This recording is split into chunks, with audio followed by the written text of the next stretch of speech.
Hello, dear viewers. Support me by subscribing to my channel and share my video if you like it. And also, make sure you comment your thoughts. Now let's start the video. She was glad Daisy had come with her. Sneaking off from Jory had been a problem in of itself, but luckily at Daisy's insistence, Lyra and Jory had convinced her husband and his uncle to show them the top of the wall. So he had kissed her and left with them, giving her and Daisy a chance to go and visit the Maester. When she had found out the man was blind, she had felt such a fool. She should have gone to the Maester in White Harbor, but Daisy and the old Maester himself reassured her that everything would be all right. Given how the examination was going, in the end his blindness was a comfort. No one had seen this much of her since she married Jorah, and thankfully she would still be able to say that after the Maester was done, she had taken her clothes off and had laid down on the cold table and watched on in surprise as the Maester moved around the room with no difficulty at all, even at one point dodging Daisy as she moved in front of him. Now the examination itself was beginning, and she thanked the gods the old man had warmed his hands. "Do you feel any tenderness here, my dear?" he asked as he lifted her breast. "I do, Maester, mainly in the morning or when I sleep at night." "And sickness, have you had any?" "I have, though it seems to have passed." "Any problems with food?" "Aye, some of it makes me want to vomit." The Maester nodded along, and she shivered as his hands felt her stomach and pelvis, before he told her she could get dressed. "Congratulations, my dear, you are with child," the Maester said. "Are you sure, Master?" she asked as her eyes began to water. I am. I would say 4 moons to be precise." "And all is well, Maester, the babe is healthy?" Daisy asked. "Very well, I would say. I recommend you eat more, my dear. Apart from that, don't overstrain yourself, and all will proceed as it should." She quickly dressed, unable to stop the smile which had formed on her face. When she was ready, Daisy came over and embraced her in a warm hug, and both of them laughed at the relief the news brought. "I take it this news pleases you?" the Maester asked. "It does, Master. It pleases me very much." The old man smiled, and she and Daisy thanked him before leaving his quarters. They were just in time to see Jorah and the rest of their family leave the lift. She wanted nothing more than to run to her bear and tell him the good news, to tell him the truth. But she wanted it to be just the two of them when she did so. When Jorah came over to her and Daisy, she motioned for him to follow her to their room. Daisy gave her a wink and took her sisters and headed in the other direction. Once they arrived and entered the room, she closed the door after her. "My lord, I've some news," she said softly. "News? About what?" Jorah asked, confused. "I'm with child Jorah," she said, biting her lip. "Truly?" he asked, looking at her hopefully. "Aye, my love. I've just come from the Maester. We're going to have a little cub, my bear," Lynna said and smiled beamingly at the look he was giving her. Jorah grabbed her and held her tight, before letting her go with worry on his face. She couldn't help but laugh at the thoughts he was no doubt having over hurting the babe. "It's fine, my love. You can't harm the babe." Everything is well. You are well?" he asked, and she smiled before throwing her arms around him. "I am, my love, better than well, and you're happy?" she asked. "Aye!" "More than happy," he said, kissing her, and she felt her heart swell with joy. They stood there holding each other for a few moments, her bear alternating between kissing her and looking at her lovingly, and she realized she had never felt this happy before. Eventually, though, their peace was disturbed in the most embarrassing way, when her stomach rumbled and she suddenly thought how hungry she felt. Jorah laughed and she playfully hit him before he suggested they grab something to eat, but she wished to share the news with the rest of their family, and instead had a different idea. "I want to tell your father Jorah. Tell him and the girls." "Are you sure? We can get some food and you can tell them all later if you wish. I'm sure Daisy would understand." "Daisy knows. She was with me when I went to the Maester. But no, I want to tell them. I want the world to know about the cub I carry," she said happily.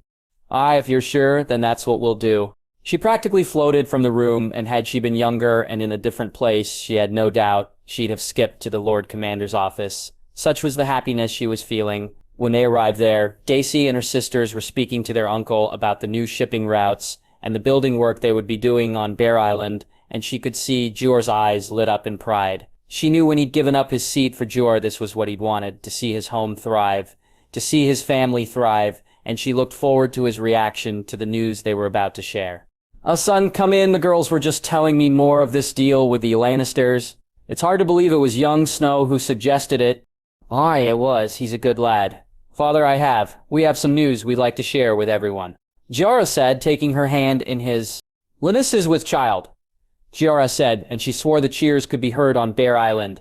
"Oh, son, my lady, this is great news. You've made an old man very happy." Giora said, and whatever hardships she'd faced on this journey were forgotten when she looked the old man in the eye. "Aye, this is great, a babe," Lyra said with a smile while Jory just came and hugged her. "We're not much for feasting here, but by the gods, we'll feast tonight," Jangir said with a booming laugh. Losius. Loras found he liked Jon's uncle. The man was funny, and he could see how happy Jon was to be around him. Some of the other men of the Night's Watch, however, were more dour than any of the Northmen he'd met so far, especially the ones sitting at their table. Up front, Jaime sat with the Lord Commander and Ser Jorah and some of the other commanders of the Watch. Though, thankfully, the man who had insulted Lord Jaime earlier was sitting in the corner with some of his lackeys. While this was the poorest excuse for a feast he'd ever been to, the way the men of the Watch were celebrating made it clear they did not agree. But it was the ale which flowed which seemed to really heighten the spirits of the men, and even the dour man at their table seemed happy about the quantity and quality of it. "Beats the swill we usually get, though I suppose it'll be gone soon," the man said dourly. "Ed, this is the first good ale you've had in 3 years, and still you complain," Benjen said with a smirk. "Aye, it probably means that I'll be put on latrine digging or something even worse after it, though." Ed replied mournfully, "Don't mind him, lads, Ed's always been a miserable sort," Benjen said, laughing. "I suppose miserable beats dolorous," Ed said, and Benjen laughed at what was clearly a joke, though Loras didn't understand it. It was few minutes later that a man began playing a harp and singing, and the sound was like someone in pain, which, given the looks from the high table, wasn't too far from the truth. Loras looked at Jon hopefully, but his friend shook his head. But not only was Loras feeling slightly mischievous, the man playing the harp was really that terrible, so he couldn't help himself, and stood up smirking. "Lord Commander, men of the Watch, good bard, forgive me, but my friend wishes to play. Good man, may I borrow your harp?" Loras said while Jon shook his head vigorously, "Borrow it. Someone needs to burn it." A voice called from the back to much banging on the tables in agreement. "Shut up, you ungrateful sod. Here you go, lad," the singer said, handing him his harp. The look he was getting from Jon promised payback, but when Ghost licked his friend's hand and he heard him sigh, Loras knew he had him. Jon took the harp and picked a couple of strings before he retuned it. His uncle Benjen looked at him in disbelief, clearly not aware. Jon could sing or play. Loras looked to see Jaime and Daisy look down with interest while Linus and the other girls questioned each other. While Jon didn't play publicly, he had done so for joy, and Jaime had told him he did so in Old Town, so Loras sat back and waited. When Jon began to play the harp, he could see the men get excited as they recognized the tune. Jon's playing was far better than what they'd been used to, and as he began to sing it didn't take too long for the men to join in.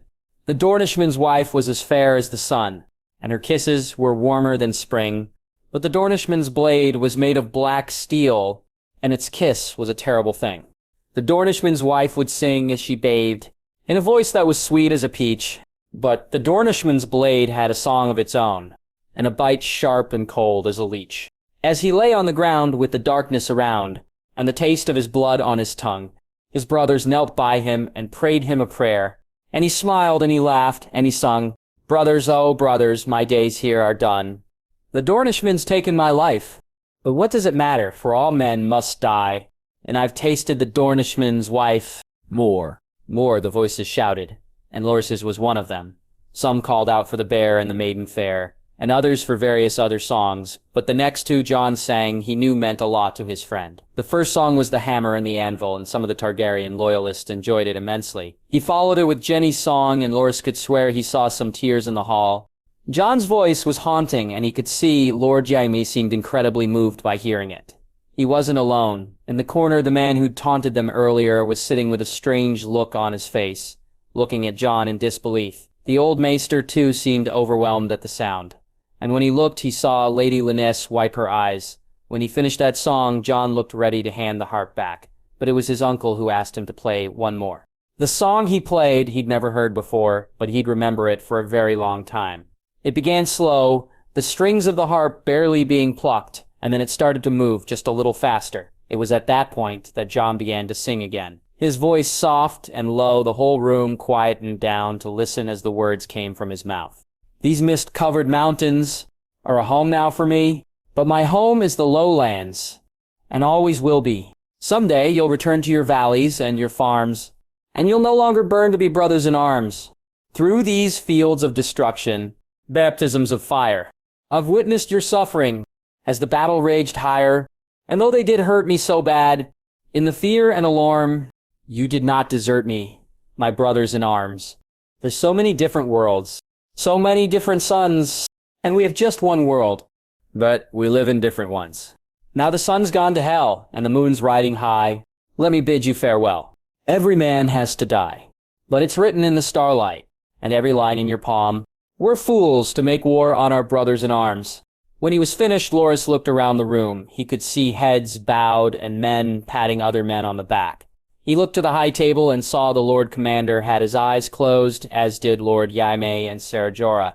In the corner, the man who taunted them earlier stood up and began to clap, looking to Jon and nodding while a few other brothers did the same. Jon handed the harp back to the man from earlier and sat down to pat Ghost on the head, and Loras smiled at him and received one in return.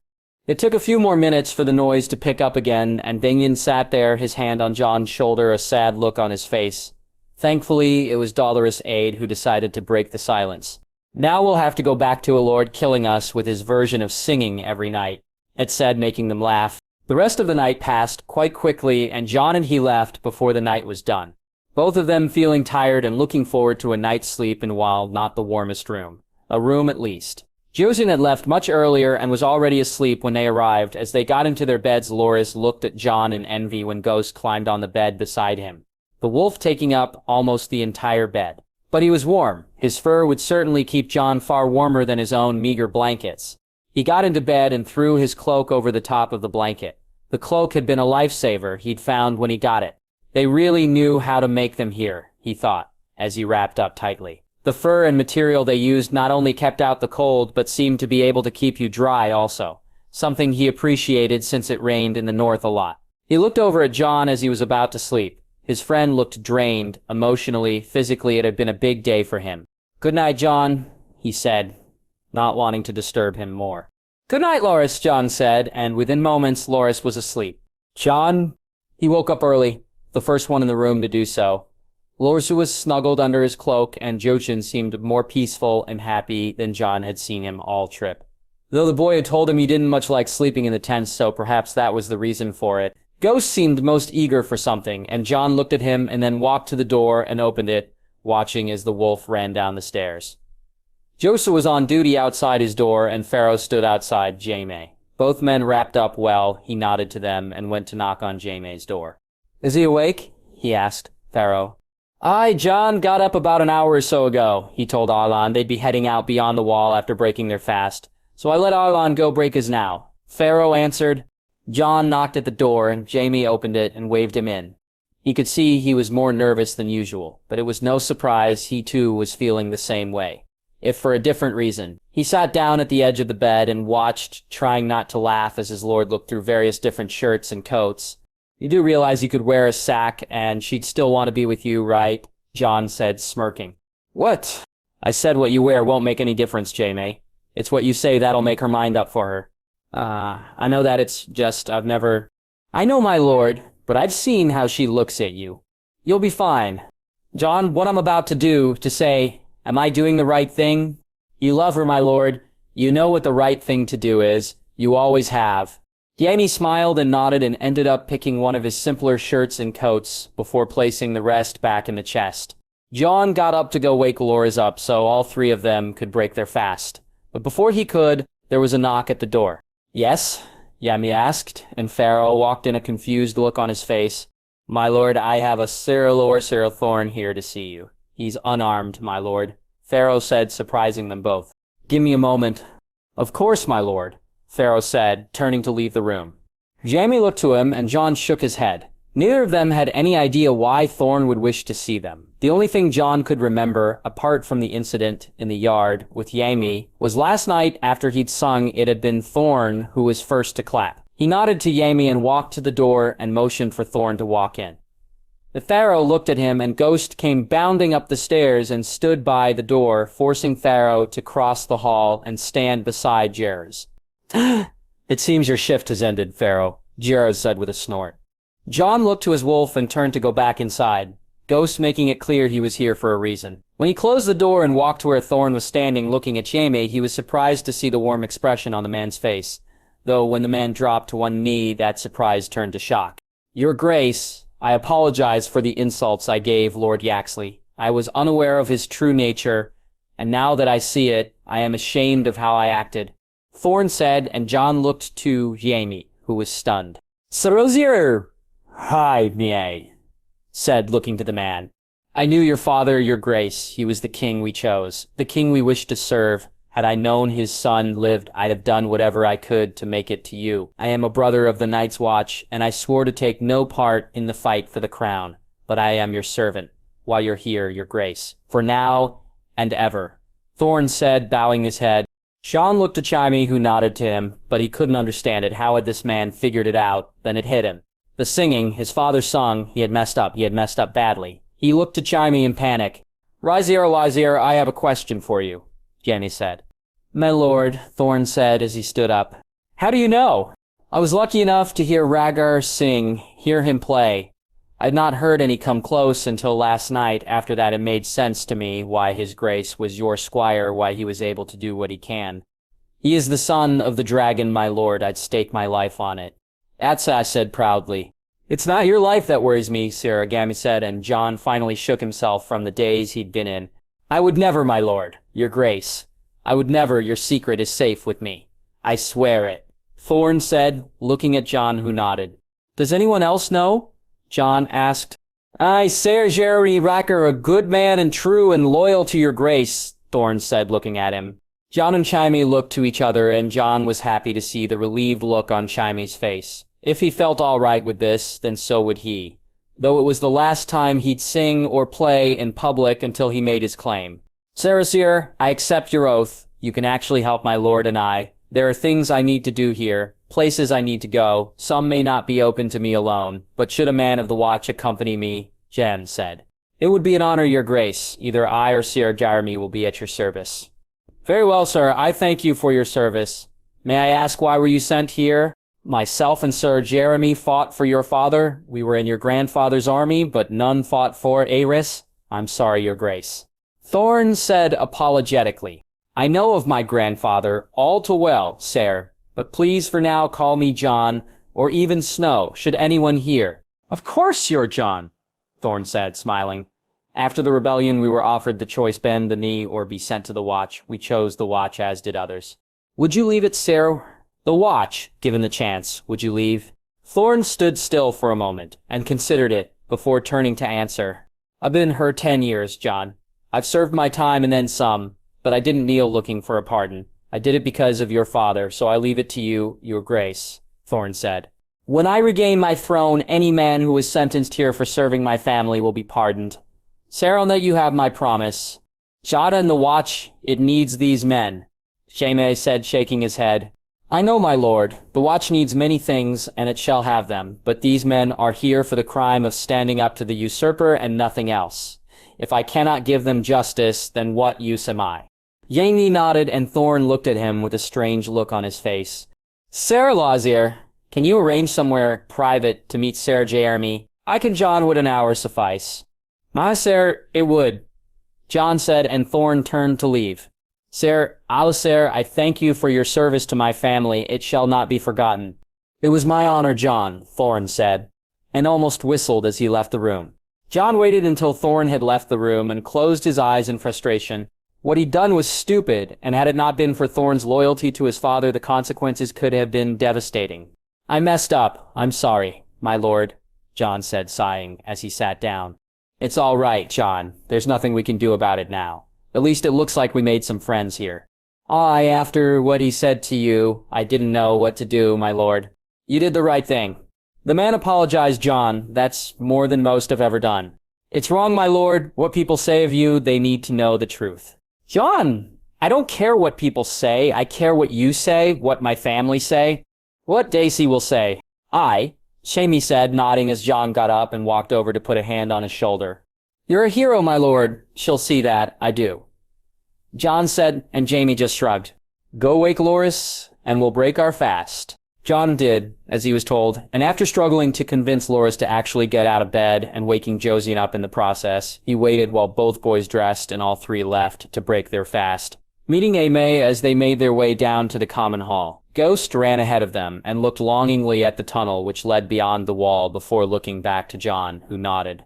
The wolf then raced ahead of them, eager, no doubt, to eat too. When they arrived, they found Jorah and Lyness sitting with the rest of their family, and they moved to take a seat beside them. The morning conversation was stilted until the Lord Commander brought up Jaime and Daisy traveling beyond the wall, something which clearly surprised both her sisters and Sura Jorah.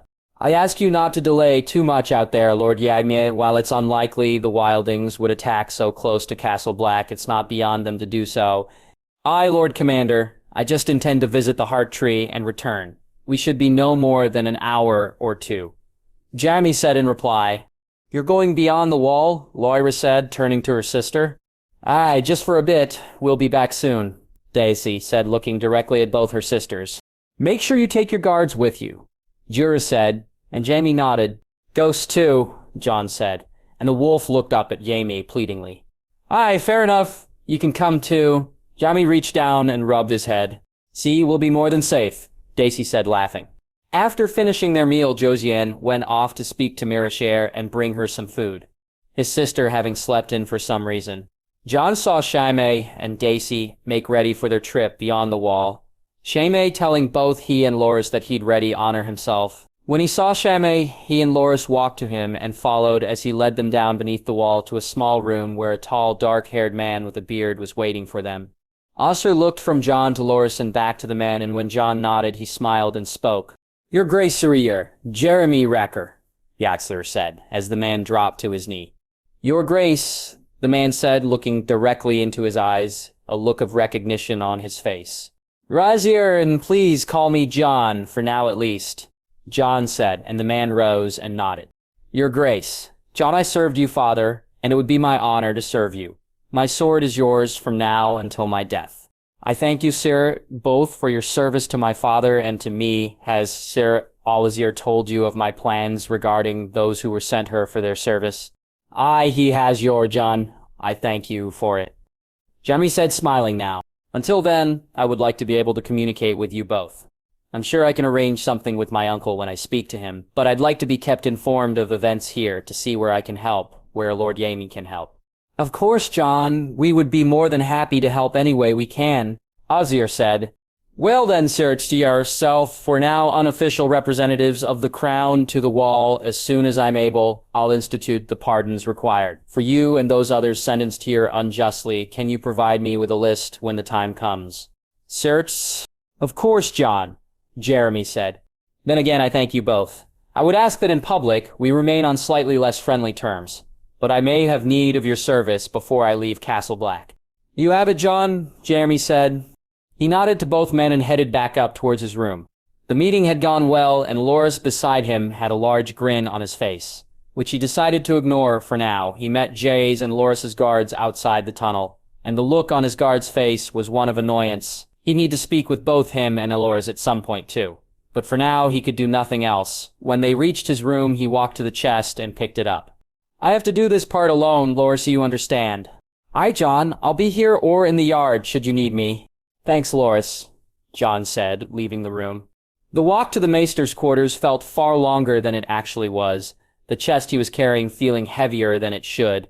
Behind him, George walked along with a guard called Lan, which Jon found funny. Naming a man who guarded the rock after the man who tricked his way into taking it was amusing to him, which was more that could be said for the man himself.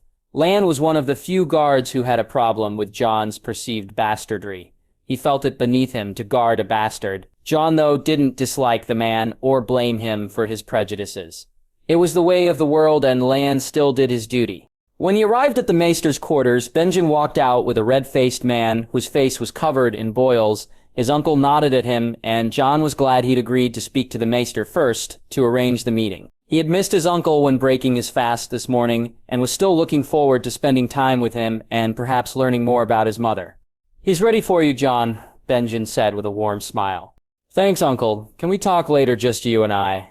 Of course, I'll see you later, Benjen said and gave Jon a friendly pat on the back. Leaving Jaras and Lan behind, Jon walked into the room to see his great-uncle, his first family from his father's side that he would ever meet. He could feel the sweat roll down his back, the clamminess of his hands as they held the chest in front of him. Swallowing dryly, he walked to the man who was sitting by the fire. Aemon Targaryen, the man who should have been king, was old, blind, and his silver hair had faded to gray. But even from across the room, Jon could feel the power that lay in his uncle. He wondered if it was his blood reacting to his uncle's. Was it some magic in the Targaryen blood which allowed them to recognize each other? He looked carefully to see if Aemon was showing any of the same signs, only to find he was not. Disappointed as he was, he coughed, and the master laughed loudly. "I could hear your footsteps from across the room, young man. Coughing is unnecessary." "My apologies, maester, I did not think," Jon said. "The curse of the young Jon Snow. When you get to my age, the only thing you can do with any great success is to think." Aemon said, laughing. "Come sit, Jon, brother Benjon. Said you have something of great import to discuss." Jon placed the chest on the floor beside the seat and sat down. He looked to his uncle's face and closed his eyes, taking a deep breath. He got ready to reveal the truth. "Maester, what do you know of me? I know you're Benjen's nephew, Lord Stark's natural son. I know you've accomplished quite a lot for a boy of your age. I've heard tale of fine ships and wind wheels, plus something about ice, which I don't understand." Aemon sniggered at the end. "Most of what you know, Maester, is not the full truth. Lord Stark isn't my father, he's my uncle." My father. Jon said, his voice breaking. "Are you all right, lad?" Amy asked. "I'm sorry, Maester. My father was Rhaegar Targaryen. My mother, Lyanna Stark," Jon said, and the old master gasped. "It can't be the babe you lived," Aemon said as he reached out his hand, which Jon took. You knew of me?" Jon said, realizing what Aemon had just said. "Your father wrote me often, Jon. Is it Jon? Is it Jon?" Aemon asked. "Jaxladiers, master, I was named Jaxladiers." "Yaxley he named for your grandfather and for the conciliator. A good name for a king," Aemon said, smiling broadly before reaching forward to touch Jon's face. "May I?" "Of course, master." Jon felt the old man's hands as he moved them over his face. He could feel the fingers trembling when he reached his cheekbones and his nose, and when he moved them away, the maester began to cry. "Long have I wished to greet my kin, Jaxladiers. I thought all was lost. Our family lost. 3 times I was called, and 3 times I failed. I thought my penance was to die the last of my line alone and broken at the edge of the world," Aemon said as the tears fell. "Master," Jon said, reaching out to wipe the old man's eyes. "Uncle, please call me uncle." "Uncle," Jon said, and the smile he got in return was true and honest. "I heard you travel with a Lannister. How is this so? You are safe, aren't you?" "Jaxladiers, please tell me you are safe." Armin asked worriedly. "I am Uncle Lord Jaime. He's a good man. What he did to my grandfather, it had to be done. What he had planned, Uncle, had it been allowed, our name would go down in history far more hated than that other." Jon said, and Aemon nodded. "I heard tell of an heiress. If you say Jaime is a good man, I shall accept it." "Nephew." "Uncle, there is much we need to discuss. Much we need to talk about, and even were it not so, I would like to spend time with you, if you allow." Allow, nephew. I insist." Aemon said, and they both laughed. "Uncle, there's something I need your help on. Something I think only you can help me with." "Whatever I can do, nephew. You only need ask it of me."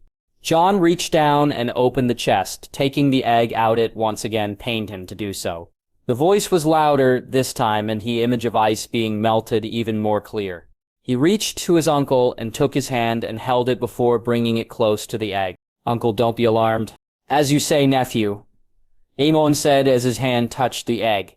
Jon saw the expression on Aemon's face change from confused to worried to one best described as wonder. The smile that hit his uncle's face then was the largest he'd ever seen. The man was positively glowing in happiness. "Uncle!" "He was right. Your father was right. It's true," Aben said, almost giddy with excitement. "What, Uncle? What was he right about? What's true?" "You, Jaxladiers. You are the Song of Ice and Fire, the prince who was promised," Aemon said happily. "Daisy!" She was relieved that her sisters got the message that Jorah, thanks to Lyness, didn't offer to come with them. It was bad enough the guards, both Mormont and Lannister, and the Black brothers would be accompanying them. Had there been family too then, she knew that whatever Jaime planned to tell her would be put off yet again, and she was eager, though very anxious, about whatever it would be. Almost as soon as the gate opened and they were free to ride out, Ghost took off the White Wolf, practically invisible against the white snow as he raced ahead of them. So much for Ghost protection, Daisy said, getting a laugh from some of the men, but not from Jaime, who rode with a serious expression. She thought about trying to lighten the mood, but instead felt it would be pointless. Whatever Jaime had to tell her was clearly playing on his mind, and nothing anyone could say to him would make him feel lighter until he spoke. It didn't take them long to reach the clearing, and the weirwood in front of them was huge, far larger than even the one at Winterfell. She smiled when she saw Ghost laying beneath it. Perhaps the White Wolf, too, had come to reveal something in front of the old gods. Though when she got closer to the wolf, she wondered if he was feeling all right. It was rare, apart from when he slept, to see Ghost so still. The wolf actually looked sad, and she looked to Jaime, who had a worried expression on his face. After telling the guards to wait at the edge of the glade, warning them that perhaps the wolf wasn't going to be friendly, which did at least have the effect of making the men stay back, they rode onward. "Ghost to me?" Jaime said as he jumped off his horse when they arrived at the tree. The White Wolf jumped up and walked over to lick Jaime's hand, and though he still bore a sad expression, just seeing him move around made her feel better. She dismounted and tied her horse off. Walking towards Jaime, she inwardly grimaced at his expression. If Ghost looked sad, then Jaime looked even more so. It scared her a little, worried her that perhaps this talk wasn't going to be one she enjoyed. Though when Jaime saw her face, he smiled, and it was a full one, which brought her some relief. "I do not know how this works," Jaime said, looking to the tree. "It's a tree, Jaime. Standing there, is it working?" She japped, getting a laugh in return. "You know what I mean, Daisy. The oath. How does it work?" Jaime asked, and she looked at him before dropping to her knees in front of the heart tree. "I swear that whatever truth I'm told today, I shall hold with me until I die. I shall tell no one unless you allow it of me. I swear it by the old gods. May they strike me down should I break this oath." Yadjer looked at her when she stood up, and she smiled. The best thing about her faith was the simplicity of it. Just you and your gods. No need for interpretation and fancy words. Just say what you mean, and the gods listen. She nodded at him, and he took a breath, closing his eyes for a moment before speaking. "All my life, all I ever really wanted was to serve a good king, a true king, a king who cared for the people, a king who'd leave the world better than he found it. Eris wasn't that king, neither was Robert, and so I gave up. I figured that king didn't exist, but in my dreams, and I gave up until I reached Winterfell. You asked me why I took Jon as my squire, and I told you the truth. Just not all of it. I took Jon as my squire, because Jon is the king I was born to serve," Jaime said, and looked to her. Daisy shook her head. Had she heard him right? Jon was a king? No, she must have misheard. It couldn't be. Jon was Ned Stark's bastard son, wasn't he? I don't understand. What do you know of how the rebellion started, Daisy?" "I know Rhaegar kidnapped Lyanna Stark. I know Jon is Rhaegar's son, Lyanna's son. You want to put a child born of rape on the throne?" she said aghast, as the truth of it hit her. "Lyanna wasn't raped, nor was she kidnapped. She and Rhaegar were in love. They married in front of the old gods and the new. Jon is trueborn and the rightful king." Daisy felt her chest constrict. She walked over to the heart tree and sat down, her back leaning against it. Ghost ran over to her, and she felt her hand rubbing his fur. Could it be? Could it be true? She remembered speaking to her mother once about Lyanna Stark. It was just after her sister was born, and she named her after the she-wolf. "She'll be a fierce she-bear, just like the she-wolf she's named for," Max said. "Do you think that's a good thing, Mother, naming her after Lyanna?" Daisy asked. Lyanna was the fiercest girl I ever knew. There's no better name than hers for my little shin-bear," Meiji said as she rubbed a finger softly on her sister's brow.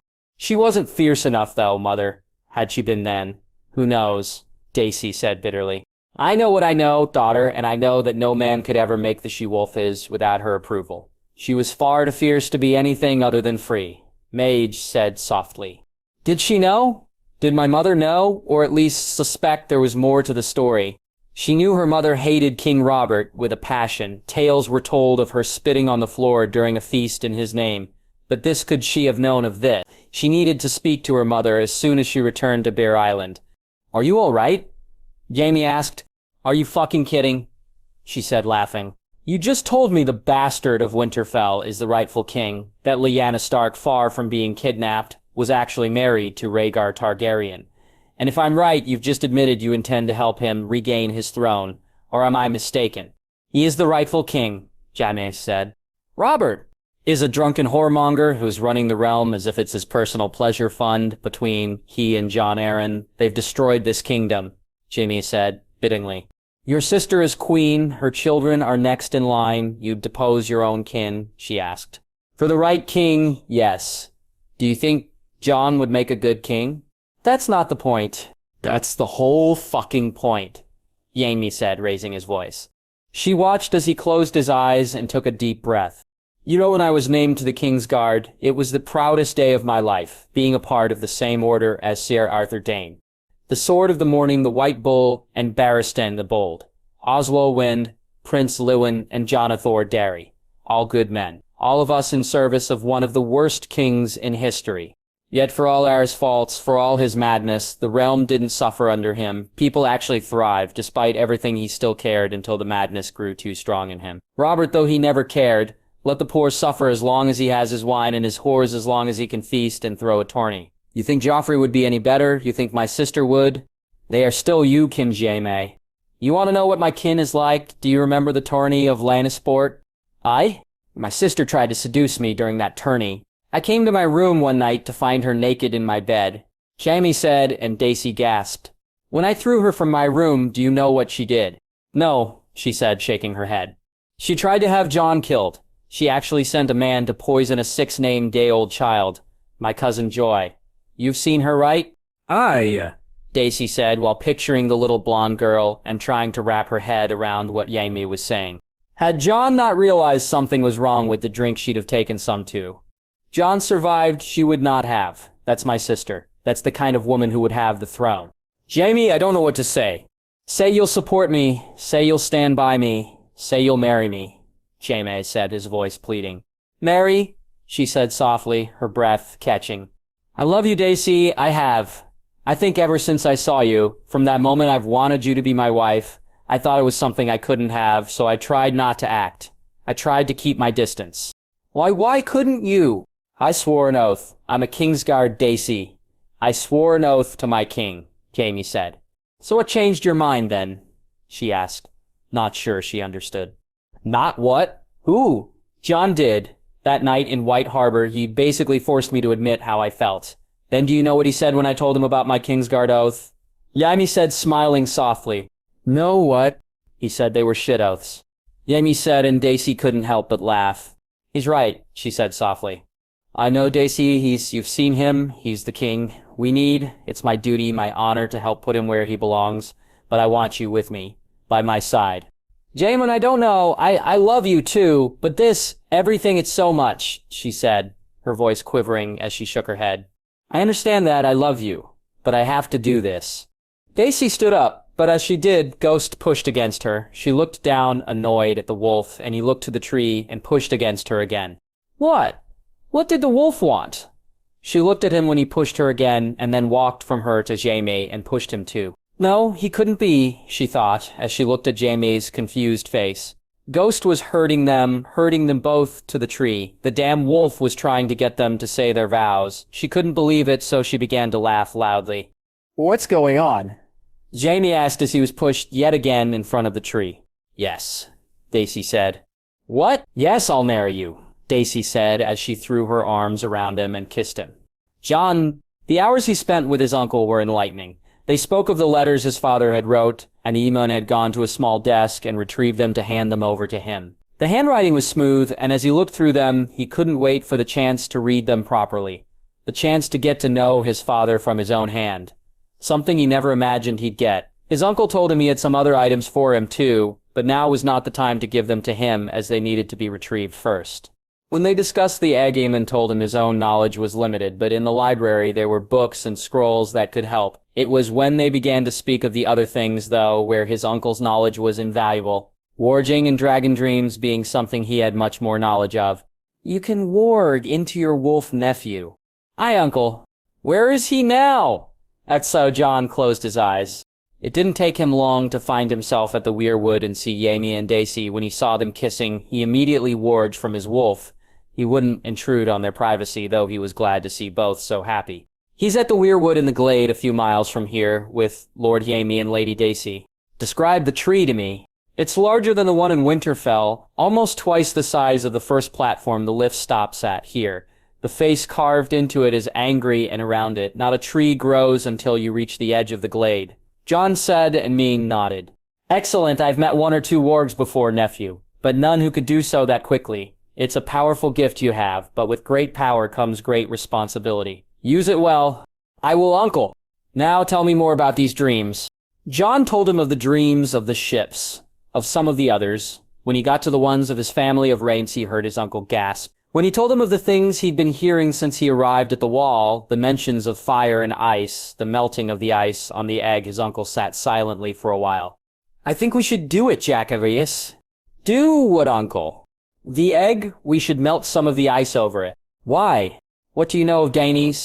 The dreamer. I know she dreamt of the doom, and it was her dreams which made Aenra leave Valyria, Jon said, and Aenra smiled. I am pleased to see you have been taught of our history, nephew. But yes, Daenerys did dream of the doom, but that was not all she dreamt over the years. She also had other dreams, and though they were lesser, they were still beneficial to our house. I wasn't aware there were more, uncle. Few are, she wrote them down in a book. Signs and portents, a book thought long lost, but one which remains still intact to this day. It does? Where? Dragonstone. In the caves there is a family vault. Only those with the blood can enter. One day you shall go there. Yaxier. But that is for a different time. For now, I believe these dreams are just like Daenerys's were. So we must try and do what they say. So go grab some ice and let us begin. Aemon said excitedly. Aye, uncle, the vision I saw, the ice it came from the tunnel, from where the gate is. Then you must go there, nephew. I shall await your return. Jon didn't wait a moment longer. He quickly got up and headed from the room. The egg left behind in the chest with his uncle. He hurriedly made his way down the stairs and rushed to the entrance of the tunnel. He got there just in time to see Jaime arrive back. He smiled at him and was happy to see beaming smiles on the faces of both Jaime and Daisy. It had gone well, and he felt happy for his lord that it had.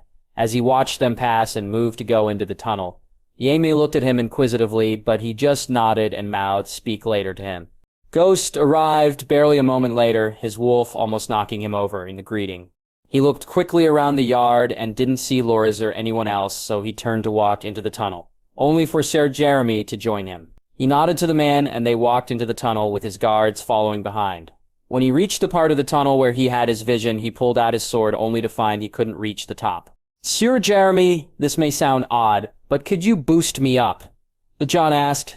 Of course, Jon, the knight said, and though his expression was wary, he did as he was asked. Jon used his sword to cut as much of a section of ice as he could. Catching it as it fell, the lump was perhaps a foot long and wide, thought not quite square. When Sir Jeremy let him down, he wrapped it in his cloak and headed back to his uncle's quarters. Thank you, Sir Jeremy, you've been most helpful, Jon said as he bid the man farewell and rushed back up the steps to Ammon's rooms. He was thankful when he got there that the maester was still alone. Placing the ice on the small table, Jon opened the chest and took the egg out. The fire was already lighting, so he cleared some space and dropped the egg into it, moving back to avoid the sparks, its fall disturbed. He looked around and found 2 pokers and dug them into each end of the ice, handing one to his uncle. They lifted the ice until it was over the egg. It didn't take long for the ice to begin to melt, and Jon watched on in awe as the colors of the fire began to change. Gold, orange, blue, red, until finally there was nothing but white. The light burned brightly, and he was glad his uncle couldn't see it, as had he not already been blind. Then he'd have feared for his eyesight if he could. As for his own, it was strange. It didn't affect him at all. Instead, it welcomed him, embraced him, enveloped him. He was moving through the air faster than he ever thought possible. Over rivers, mountains, seas, over castles and large walled cities. He passed over a land covered in shadow, over a land covered in smoke, over a great grass sea and a wilderness of nothing but ice. Finally, he saw a glimmer of green in the distance.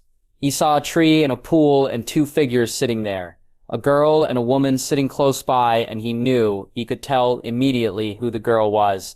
And so he called out with all he had. He shouted out her name. Rosier, he shouted, and as he felt her fingers wrap around his own, he knew what it felt like to have a family. Jaxley. Cooked. He walked across the grass and made his way to the cliffs, his hand being held tightly to make sure he didn't let her go. When he closed his eyes momentarily, they were inside the castle gates. She led him through the doors and smiled warmly at him as she showed him their ancestral home. The stone drum tower was imposing, its great hall impressive, though welcoming. At the front, the throne beckoned, but he passed it and entered the room behind it. The painted table showed the map of the Seven Kingdoms and was built at the conqueror's behest. The large seat at the top where Dragonstone would rest was raised above the table, and Jaime made his way and sat in it. As he looked down on the map, she walked to him and smiled before waving her hands over it. "This is our family's birthright, Jay. This is your kingdom waiting for you to claim it." He closed his eyes and he was once again back on the cliffs, her hand wrapped in his. He looked out onto the sea which stretched beyond them. In the distance he could make out lights, and watched amazed as the sea was replaced by a city he knew. The large imposing visage of the Red Keep loomed, and she held his hand tighter. Within moments they were in a room, and he looked on as a small, frail, dark-haired woman leaned over a crib. He heard the sobs coming from beside him, and so he grabbed her and held her tight, refusing to let her go until they stopped. When they did, he watched as a tall, silver-haired man walked in carrying something in his hands and stood beside the woman before placing the object in his hands inside the crib. She led him towards it, and they looked inside. The babe was small and dark-skinned with deep purple eyes. He looked from the babe to her, and back again, and knew then who lay in the crib. He felt her hand reach out, and as he looked on, she touched the egg. Its whiteness even more stark against her tan skin, and the blue flecks almost shimmering in the light. She led him away, though he had no wish to leave. But she nodded, and he followed.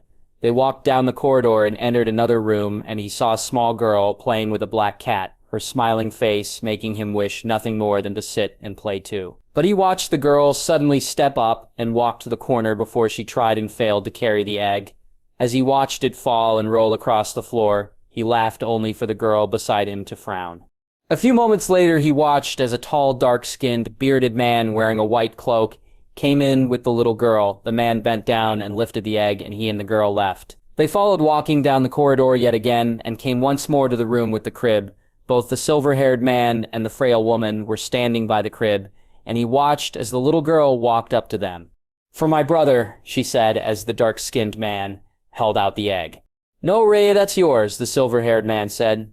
"No, it's my brother's and mine," the girl said, determinedly. He watched as the man reluctantly took the egg and walked to the crib. He placed it inside, and then the screams began. He reached back in and took the egg out, and they stopped suddenly. The silver-haired man looked around the room, and he watched on as he once again placed the egg in the crib, only for the screams to be even louder this time. The man then walked back to the little girl and knelt down, looking her in the eye.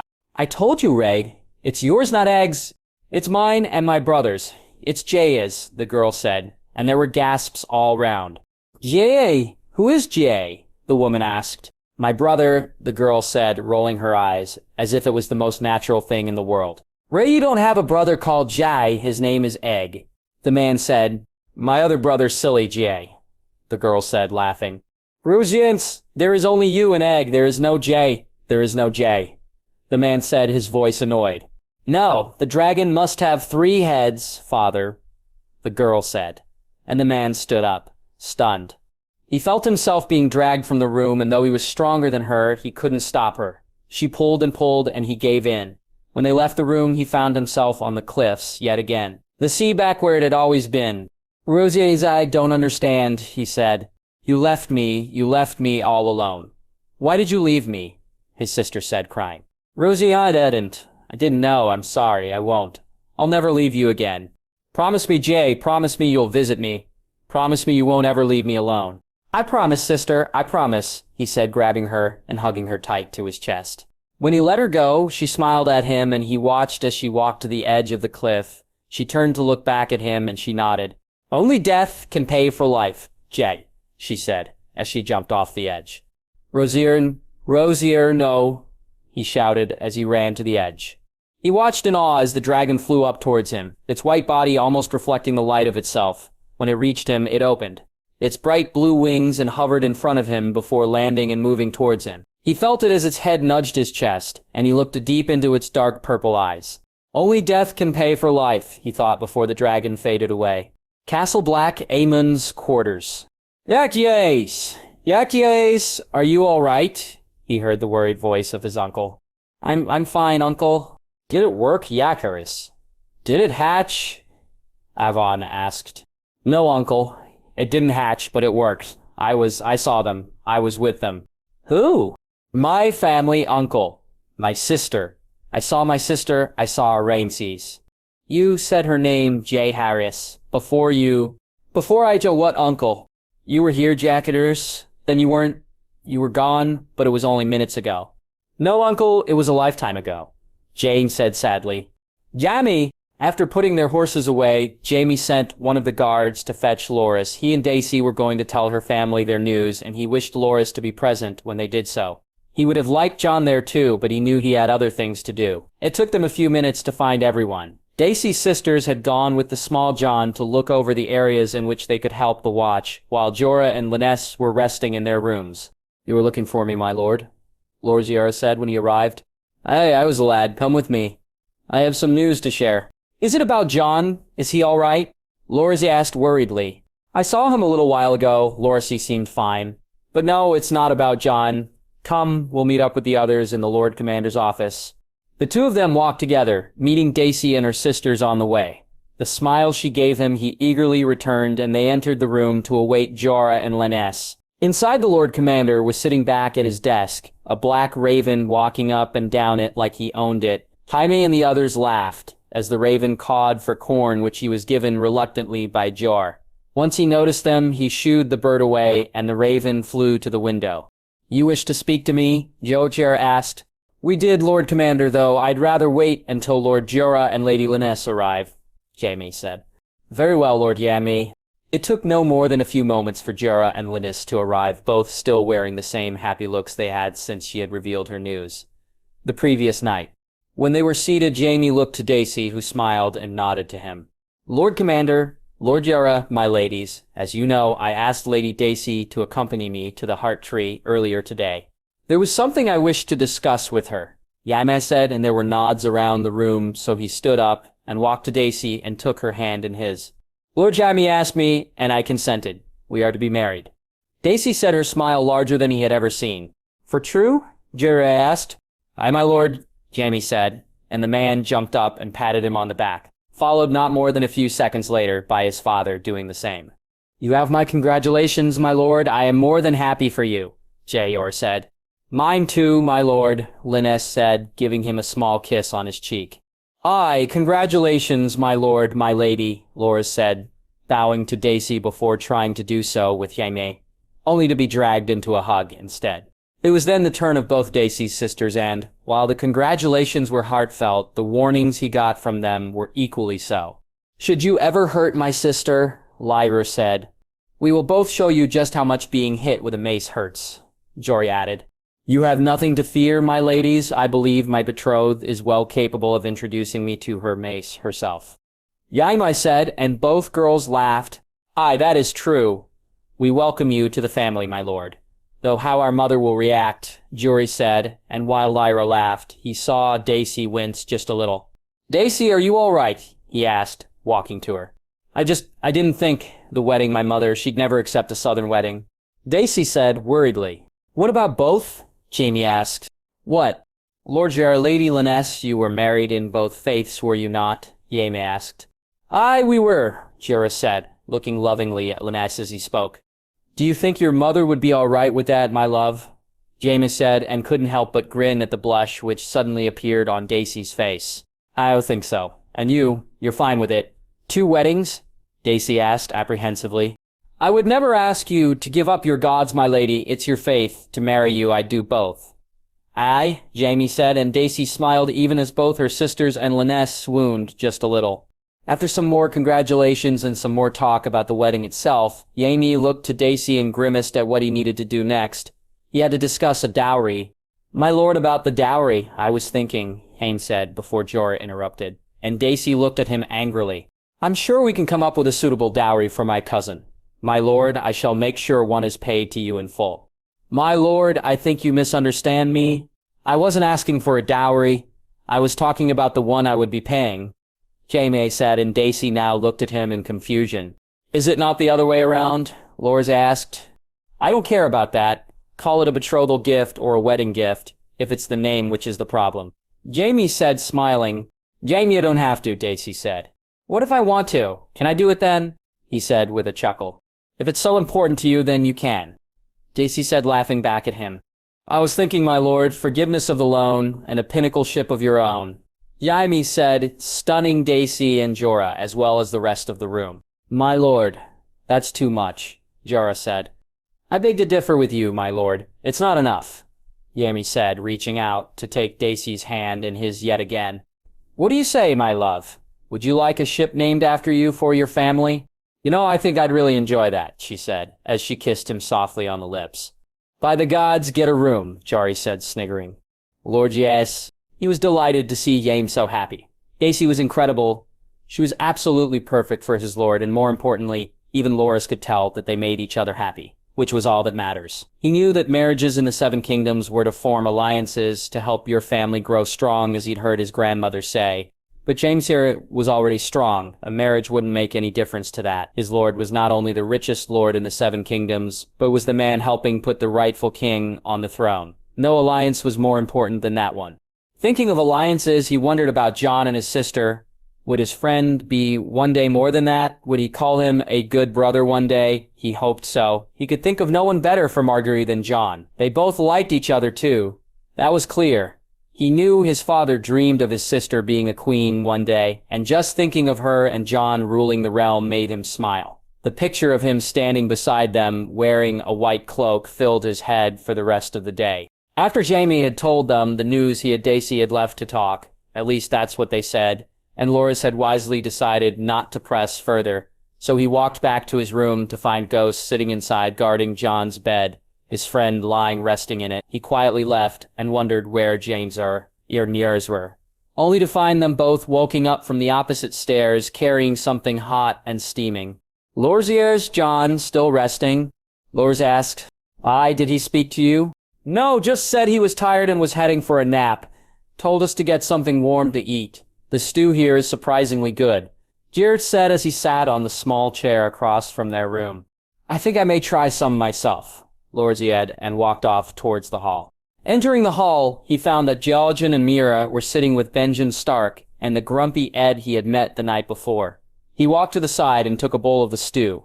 The supplies they had brought already been put to use. Carrying the bowl, he went to sit with the Reeds, and Benjen watching as Thorne and the other man, Wrecker, who had sworn to Jon, gave him a friendly nod, which he returned. Jon out with you? Benjen asked. No, he's resting. He and Ghost are up in the room. Is he all right? I believe so, Benjen. His guards just said he was tired, and he sent them to grab some food, so I think he's fine. Good, Benjen said, relieved. So what have you all been talking about? Loras asked, eager to join in the conversation. Nothing much. Ed here was telling us how boring it is being a black brother, though he seemed thankful the food's improved at least. Mira said with a snort. You would too if you'd had old Hobbs cooking before today. Ed said, grumbling. Well, at least now he has better ingredients. Ed said, tasting the surprisingly tasty stew. For now, when those run out, we'll be back to the usual. God, I'll miss meat. Ed said, making them laugh around the table. You should try frog, you'd no doubt love it. Josian said, and Mira burst out laughing. A jape from you, brother, whatever next. Mira said, looking at Josian. I can jape, besides this table's only big enough for one grump. Josian said, and this time all except Ed laughed. See, can't even get respect from children. Thank God I'm not ever likely to be in a position of responsibility, Ed said. The day Edison Tollett is in charge is the day the wall falls. Benjen said to another round of giggles. I'd probably survive and have to face the consequences of that too. Ed grumbled to more laughs. The meal continued like that for a while, and as they were getting ready to leave, he heard the commotion as the White Wolf entered and ran toward him, his head sticking into his bowl to eat the remainder of his stew before he coughed loudly. I keep telling you they use salt, Ghost, he heard Jon's voice say. Finished your beauty sleep, eh? Lorzia said, and then ducked the swinging slap from Jon's hand. You're one to talk, I thought. I loved my hair. You should see this one in the morning, Uncle, Jon said, taking his seat. Well, you're both very pretty, and no doubt spend more time on your hair than I do, Mira said with a chuckle. Nah, your hair is lovely too, Jon said, and Loras giggled as Mira blushed. Everything go all right, Jon? Benjen asked. It went really well, Uncle. Actually, I was wondering if we could speak, Jon asked. Of course, you want to do it now? I don't know, where's Lord Yapie? Glorious. Is he not in his room? Lorsey asked. No, I checked before coming. Never mind if he asks. I'm with my uncle. Fancy going for a ride, Uncle? Sure, why not? This side of the wall, though, right? Benjen asked. Aye, this side. Lorziets, I'll talk to you later. You too, Jojen, Mira. Jon said and patted him softly on the shoulder to make him turn to look at him. He looked to see Jon give him a reassuring look and a nod before he walked off with Ghost and his uncle. A part of him felt a little left out, but he understood the family stuff needed to be private. He knew that Jon would tell him anything important later anyway. Turning back to the table, he watched Josian look after Jon with a strange look in his eye. Benjen. It didn't take long to saddle up their horse, and just watching his nephew as he rode in front of him was liking stepping back through time when Jon winked at him for a race he couldn't resist, and they had set off at speed. Had he any doubt about Jon being Lyanna's son, then seeing him ride would have dispelled it in seconds. His sister had been half centaur. The best horse rider in the north, he would bet after seeing him that Jon was the same. He and his horse moved effortlessly away from him and Jon's guards, only Ghost seeming to be able to match his pace. He had been impressed with the guards Jaime had assigned to Jon. Not only were they diligent and protective, but it seemed that they actually liked his nephew. More than once he had caught them laughing at something he said, or japing with him. Though it still bothered him that he had needed to go to strangers to be treated as family, something he would not forgive his brother for. He too, though, was not entirely blameless here. Had he stayed, had he not joined the watch, he'd have been in a position to help Jon himself. He'd have been able to raise him. He knew he would have. As he caught up with Jon, who was leading his horse to a nearby stream, he tried to dismiss the thoughts of his failure from his head. He couldn't do anything about the past. Not now. All he could do was ensure his nephew knew that he was here for him from here on. Gods, you're slow, Jon japped when he made it to the stream. I'm old Jon. Besides, I was still quicker than them, he said, pointing back at the guards who were now trotting slowly. Well behind. Jersenallers know better than to try and keep up with Winter. Besides, I wish to speak to you alone, Uncle, on things they cannot know. Not yet. I understand. Come, I know a place just a little bit from here. We'll walk, though. That way I can keep up. Benjen said with a chuckle. They came to the small clearing and the tiny hunter's cabin. Tying their horses off, Jon knelt down to Ghost, who quickly rushed off. He then nodded to his guards, and he and Jon entered the cabin. The fire was already set, and he thought about lighting it. But in truth, it wasn't that cold, so instead, he took his water pouch out and poured, he and Jon a mug, before sitting down. Uncle, there are things I'm going to tell you that may seem strange. I swear, though, they are the truth, Jon said softly. Jonju can tell me anything. I want you to know that, whatever it is, you can come to me, you understand? He said, and Jon nodded. Uncle, among my mother's things were some letters and some things which were left for me. A sword, my mother's maiden cloak, and father's harp, and a dragon egg. Jon said, and Benjen gasped. A dragon's egg? Aye, Uncle, the egg. It's alive, Uncle. There is a dragon inside, and I have to know I need to release her. Jon said, his voice shaky but determined. What do you mean, release? Jon, there haven't been dragons for over 100 years. I know, Uncle, but there will be one soon. It's what I am supposed to do. What do you mean? Why do you have to do this? Benjen asked, worried about what his nephew may do. It has to be me. I'm the prince that was promised, Uncle. What? Jon, what are you talking about?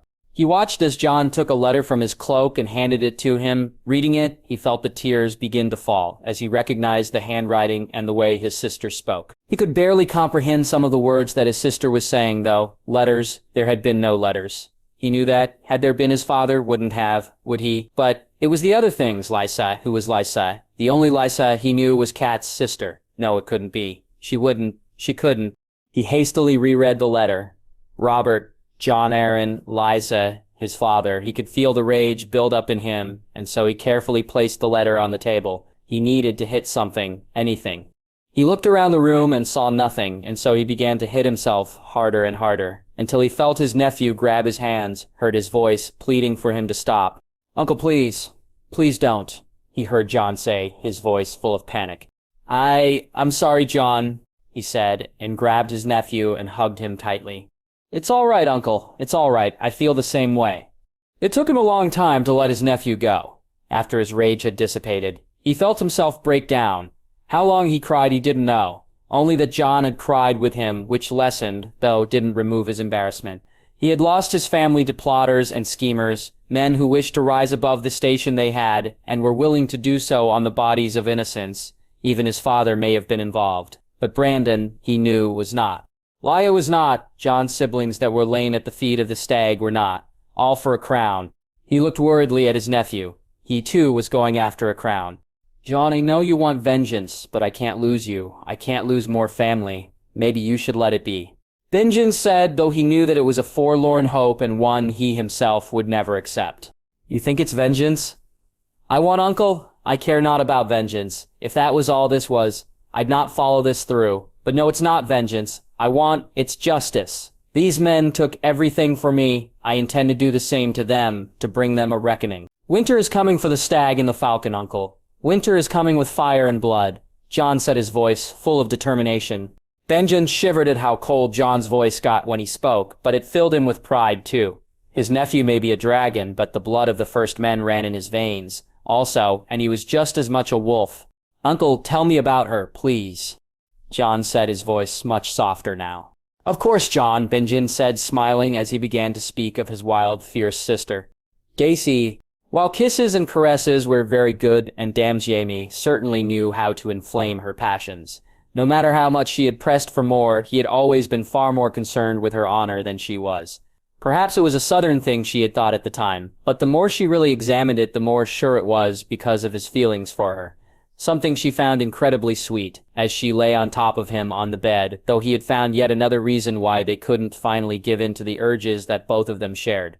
This one, though, she had to agree with, even if it annoyed her. Knowing this, he was right. This was not the right place for their first time together, and so they had resolved to wait, which was incredibly frustrating. What made it worse, though, was when she attempted to find a way to relieve that frustration he had refused, which was probably lucky for him since had he agreed to a spar, she may not have been able to hold back.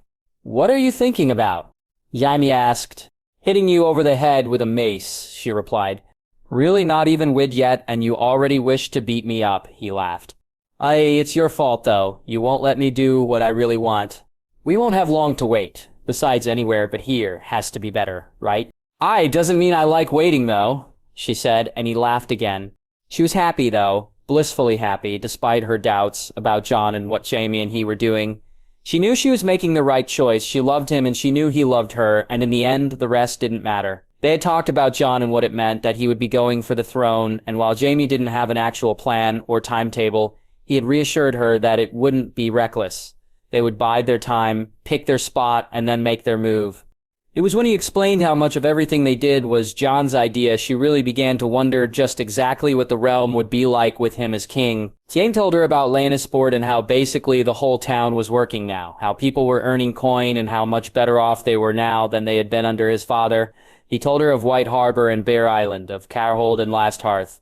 Asked her how much better off the North would be with the increased coin coming in. When he had told her of what Jon had done with his winnings, though that was when she knew he had taken the coin Robert wasted on a tourney and used it to help feed those with nothing. He had gotten the Tyrells to somehow agree to match it, though Jaime did say it was mainly Loras's sister who did so. Then, because of that, Jaime had given his own winnings to them to help even more. She had smiled broadly at him, but what he had said really showed just how much Jon had influenced him. I've won.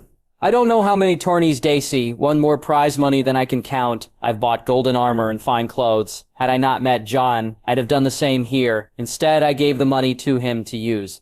That's why he's the king we need. Why? Because you gave your prize money away. No, but because a young boy inspired me to do so, imagine what he'll inspire as a king. As she drifted off to sleep, she found herself agreeing with him. It would be a long, dangerous road ahead, but it was what was right, and she had agreed to stand with the man she loved, and so she would. How long she slept for, she didn't know, but it was Jaime moving from the bed rather than the knocking on the door, which woke her up.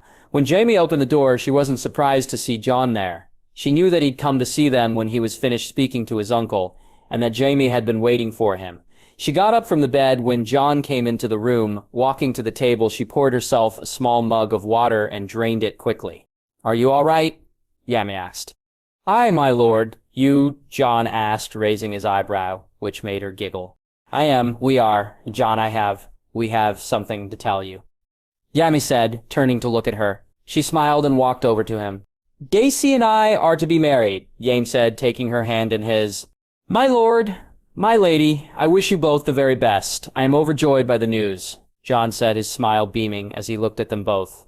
Thank you, Jon, so are we, Daisy smiled back. Have you decided where and when the wedding will take place, my lord?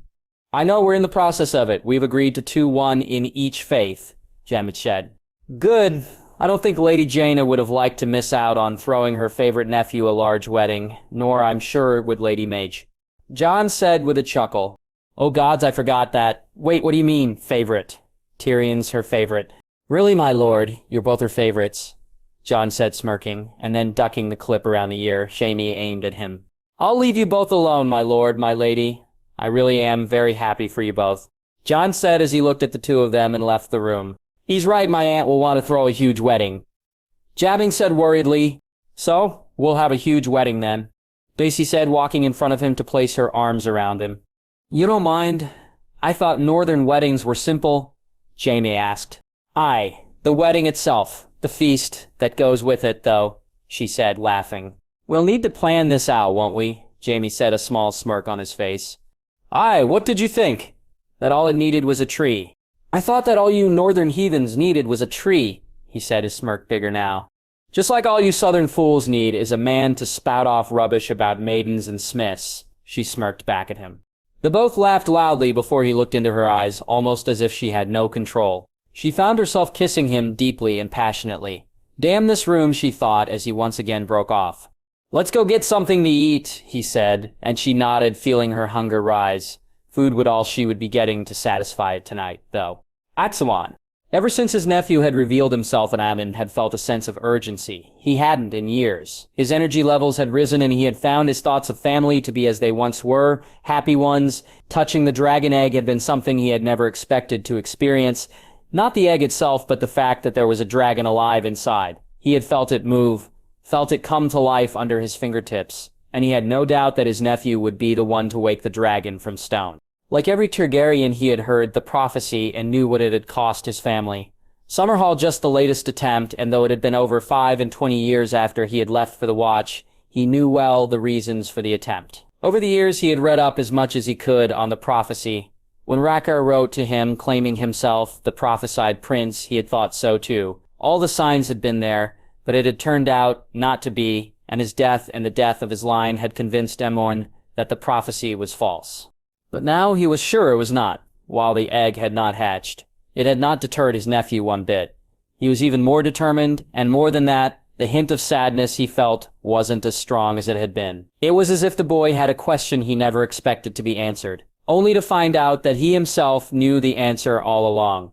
Jaxliez had left the egg in his fire that night, and when he had got up early the next morning, Aemon had removed it and placed it back in its chest. It had disturbed him at first, when he didn't feel the life inside. But when his nephew had dropped by, all had been made clear. Jaxliez, the egg, I can't feel it, Aemon said, and heard his nephew open the chest and breathe a sigh of relief. I can, uncle. Come check with me. Jaxley said, and he did so, finding to his delight the life even stronger than before. The egg and the boy were tied together, bonded already, and that was how he knew that his nephew would be the one to fulfill the prophecy. It was his job to help however he could. So while Jaxares broke his fast, Aemon went to work lifting the floorboards up to find the things Brynden had left behind all those years ago. He wiped off the dust and placed them under his bed. They would help, he had no doubt, though it was only the magic in his nephew's blood that could make them work once again. Clytus arrived not long after carrying a meal and some warmed milk for him to break his own fast. He had refused to join his nephew instead, wanting to ensure things here were ready for him upon his return. Sol was glad that the boy had sent his steward to bring him his meal, and as he sat down to eat it, he thanked the man and sent him on his way. The supplies his nephew and Jaime Lannister had brought with them had been sorely needed, and they would be put to good use. The boy who would be king had done more for the Watch than any of his ancestors had, apart from perhaps Aemon's own brother. After finishing the meal, he called for Clytus, only to find the man gone, so instead he went and got the parchment, ink, and quills himself his nephew would need to search the library for the books and scrolls he suggested. But they could help him greatly. He found himself almost as giddy as he had been as a young boy when he would yearn for knowledge and would be excited at what the future would bring. Just the idea of his family being restored, of dragons flying once again, made him feel like the boy who had died many years before. "Uncle," he heard his nephew call. "Over here, Jaehaerys," he called softly back. He listened to his nephew's footsteps as he drew closer, before he pointed down to the items under his bed. "When I arrived here many years ago, I did not travel alone.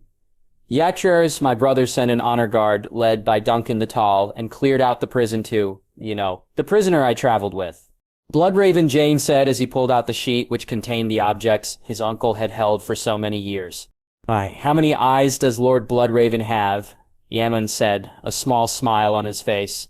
1,000 eyes and one, Jake said. Brynden and Shiera were ever interested in magic. Yakyar. They studied it, some say practiced it, but it was Brynden himself who told me the truth of it. Which was Shiera asked, eager to both open the sheet to see what it contained, and yet still waiting for his uncle to give him leave to do so. "That they were servants to it," Aemon said, and bid him to join him by the fire. When they had both taken their seat, Aemon asked him to open the sheet. What he found inside clearly shocked him, given the loud gasp he made. 1,000 eyes and one nephew. James Shea held the glass candle and looked at it in awe. He had of course read about them, but that was different than holding one in your hands. The candle was black and covered in sharp edges. It was no more than 2 feet in size, and as he looked back down at the sheet, he saw 2 more of the same color and one that was a bright green. He took all 4 out and placed the 3 black ones on the table. The green one, though, he felt drawn to. As he held it, all 4 began to burn. "Uncle, they are lighting?"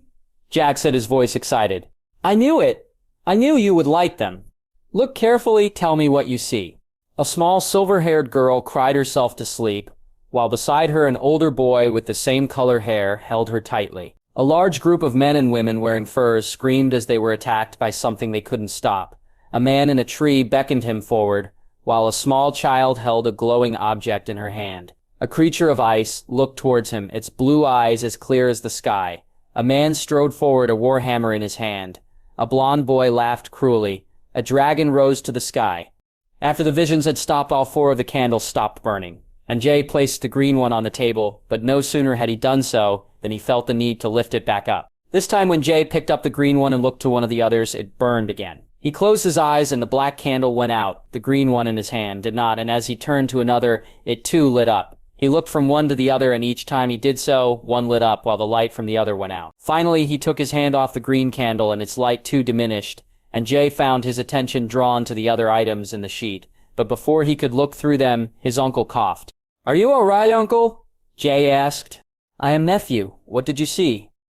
Yaemon asked, a smile forming on his face. Jay told him everything he saw, and his uncle listened attentively. He asked for some water, and Jay got up and got him a mug full. "The man with the hammer must be the usurper."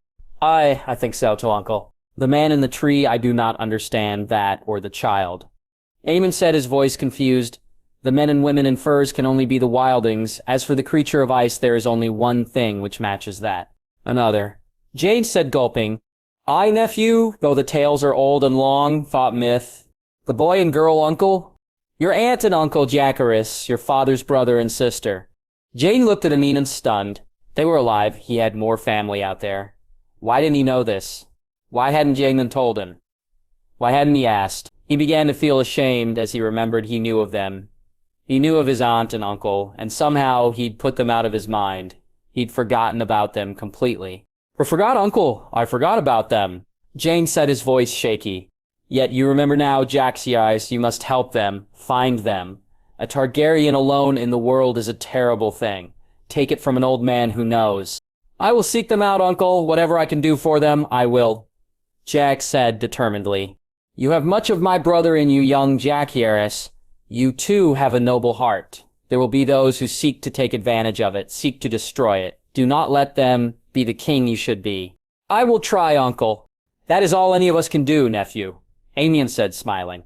Jay looked to the sheet and took out the other objects that were there. The first was a banner, a white dragon on black, with red eyes and red flames coming from its mouth. There was also a pin made from ivory, with a green and blue gemstone set in the middle of it, and a signet ring. Its sigil was the 3-headed dragon, though it was quartered. "Is this?" Jade said, handing the ring to Odmon. "Aye, it belonged to my father and my brother. Ed gave it to me when I came here, and I give it to you now. One day a child of yours may wear it," Yak said. Yaxley sawed his Marized, hopefully. Jack smiled as he looked at the ring. He placed it back beside the pin and took the candles and put them back beside the banner and the rest, Dark Sister.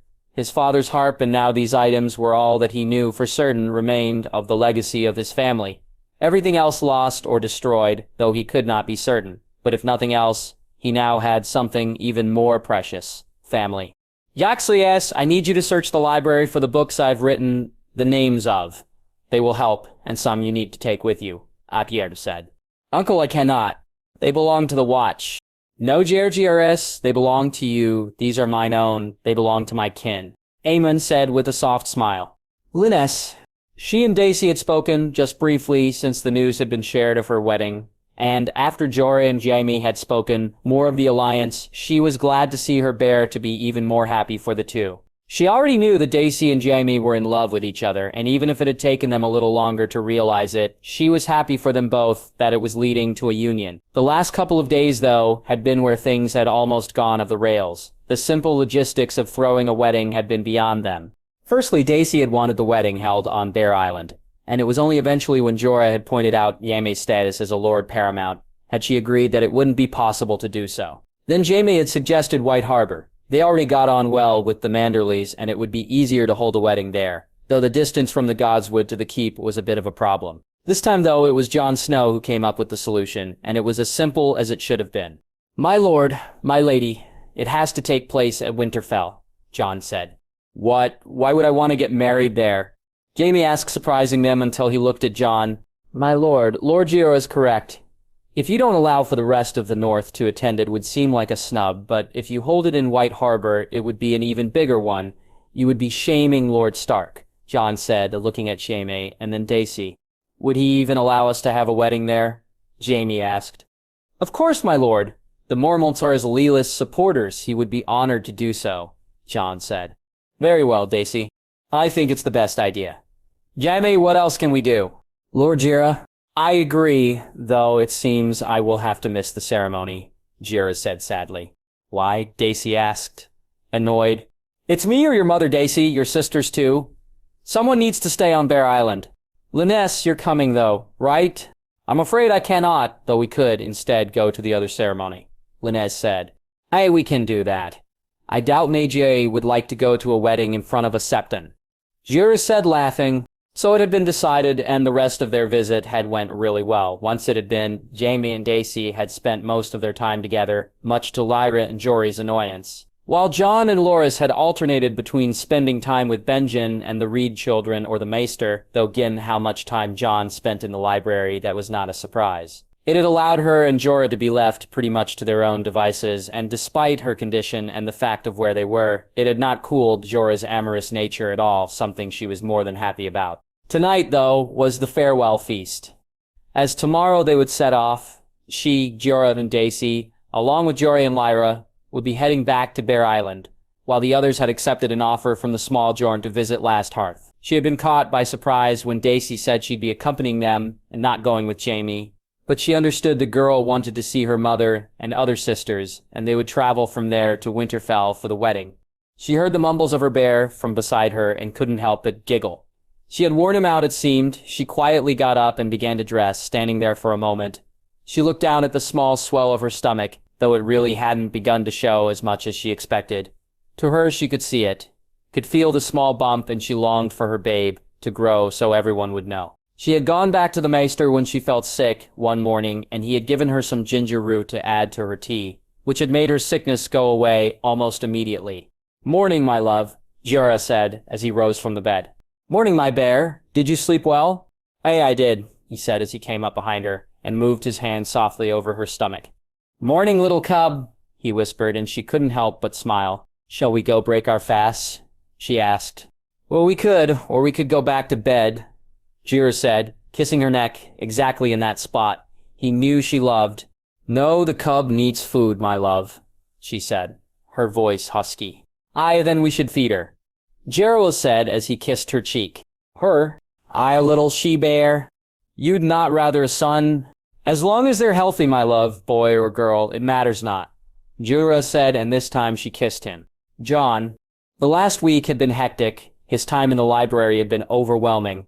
Finding the books had been difficult enough, but while he was there, it had quickly become clear there was far more here than just what his uncle wished him to have. He had found himself at times being drawn to a scroll or a book and had rewritten numerous passages that he knew meant something important, but that he couldn't make sense of. Even speaking of them to his uncle hadn't yielded any more insight as of yet. He had tried to spread his time evenly, spending time with both his uncles and also with Loras so his friend didn't feel left out. He had shown both Loras and Jaime the heirlooms his uncle had given him, and when they saw the glass candles burn, they had been stunned, though neither of them had been able to see a vision from the candle yet. He had been able to do certain things with them which were surprising, though they soon sapped him of his strength. He had also talked to both Jojen and Mira. He did not know if their father had told them the truth, and he had thought long and hard about it, but Jojen was the only one who dreamt as he did, and he knew it comforted them both to know of the other. So he had asked his uncle to allow them all visit the top of the wall, and he had told them everything he could. "So you're the rightful king?" Mira said. "Aye. You're going for it, aren't you, the throne?" Jojen asked. "I am. I've seen what Robert's like, what Jon Arryn is like. The realm deserves better." "Our father supports you?" Mira asked. "Aye, he does." "Then you have my oath, and my brother's. Is that not right, Jojen?" "Aye, it is. You are my king from this day until my last," Jojen said, kneeling. "My king," Mira said, as she did likewise. "Please rise," Jon said. Later that night, he and Jojen had talked about the dreams. He had explained how it involved his family and his sister, especially. He then took out the dragon egg and showed it to him. Jojen had looked at it in shock and almost fainted when Jon touched it with him, and he felt the dragon move. "It's alive." "She is... she?" "Aye, she," Jon said, smiling. He had shared one of the papers from his uncle's collection with Jojen, one which covered green dreams and dragon dreams and the differences which had led to a discovery. His and Jojen's dreams were different. Where Jojen's dreams were simply dreams, his were more visions, more real. When he had explained that he could actually feel his sister's hand in his, that when he saw her through Baradian's eyes, he had felt it all, smelt the blood on the floor and walls, Jojen had gasped. "I believe I'm a greenseer, Jon. Long have I seen things that come true. Some which have scared me, until you came along." Jojen said. "I don't understand." "I saw myself die, Jon, in a field of ice with a great weirwood in the distance, just out of reach." "Jojen, maybe it's not real. Maybe it was just a nightmare." "Aye, it could be, but your dreams, Jon, do you believe they're real?" "Aye. I do too. I had this dream for most of life. But then when we spoke, when you told me you dreamt too, it changed. It's gone, Jon. I see myself as an older man playing with a small boy, teaching him how to catch frogs and to watch out for lizard lions." Jojen said, smiling. "You think this changed because of me?" Jon asked curiously. "I do. I think you can change things, Jon. I think your dreams are different." A few days ago, he and Jaime had spoken of his family across the sea. They both agreed they couldn't send a large force, as word would no doubt reach Robert, and they also had no idea where they were. So they had agreed to help in a different way. One which Jon hoped would keep them safe until he could reach out properly and bring his family home. Jaime had been concerned about Viserys making a claim for the throne instead of him, and he had tried his best to reassure him that they would handle it should the need arise. In the end, though they had agreed to discuss it more once they returned home, and Jon had smiled at the thoughts that he considered Casterly Rock more of a home than Winterfell. He missed it. He missed the people there. He hoped Joy wasn't missing him as much as he missed her, hoped that at least with Balerion she had a friend to keep her happy. "Are you coming or not?" Loras said as Jon shook his head. "Nah, gonna take the black. I mean, that stew we had yesterday, that's worth swearing off everything, is it not?" Jim Jappet. "Not funny, Jon. Now come on. We need to set off soon." Jon just nodded and looked around the room. He had enjoyed his stay here. He had met family, made some friends, and gained some allies. The books and scrolls and the gifts from his uncle would all be put to good use. He walked from the room and found that Jaime and the others were all almost ready to go, and so he quickly made his way down the stairs. He saw Jawsir and Lyness saying their goodbyes to Jawsir, and beside them, Daisy and her sisters doing the same. To his left, Small Jon was having a conversation with the Dour Ed, who'd joined them. Mainly when they ate, and he was surprised to see a smile on the man's face. He and Small Jon clearly getting along. He saw his uncle Benjen and walked towards him, not quite ready to say goodbye to him just yet. Uncle, I wish I could stay longer, or that you could come with me. Jon said as his uncle hugged him. I do too, Jon. But you're right, this you must do on your own.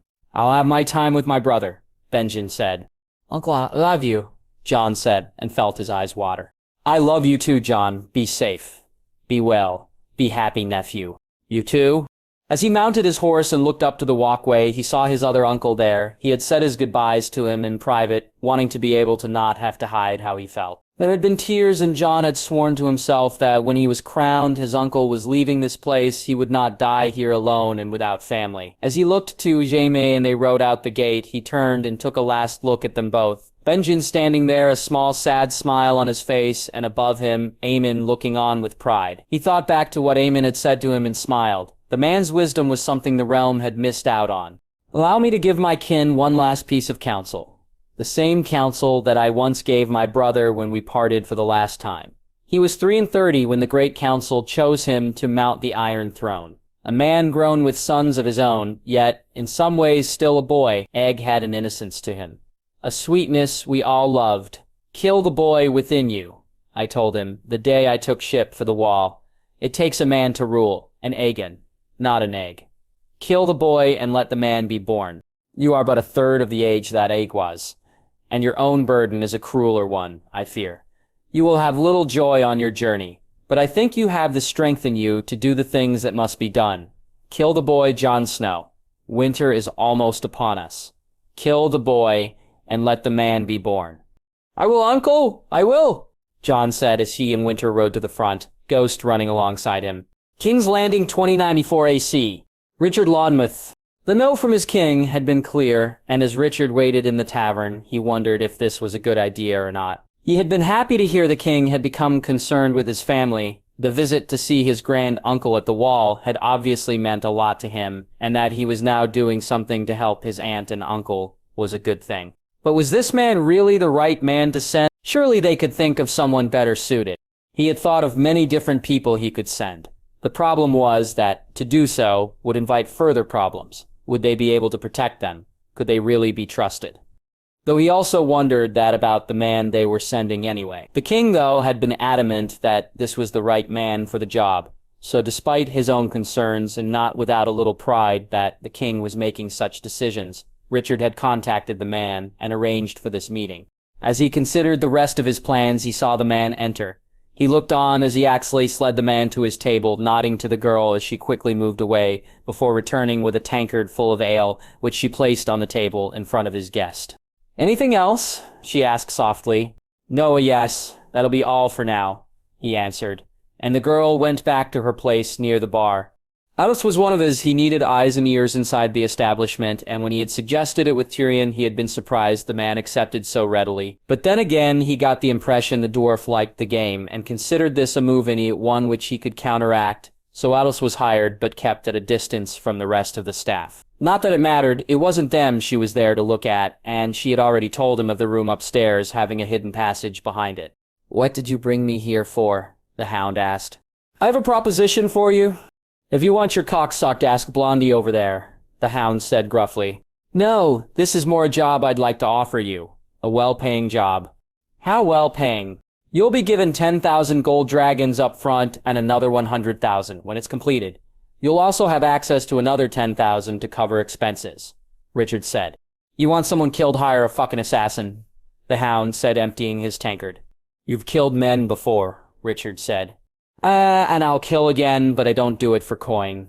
I don't want you to kill anyone. Well, not unless you have to. It's the opposite, actually. I want you to protect someone. You look like you can protect yourself, just fine. But if we're to talk more, you better get Blondie to bring me more ale. Richard smiled and nodded to Axley to bring over another round of drinks. He'd been surprised that the Hound had qualms about killing. He had assumed once he'd mentioned the coin that would have been enough. Perhaps the man had more morality than he thought. If so, then the king had been right, and this could very well be the right man for the job. You hungry? Richard asked as the man polished off the second ale. I could eat, but I won't. Not here. Why not?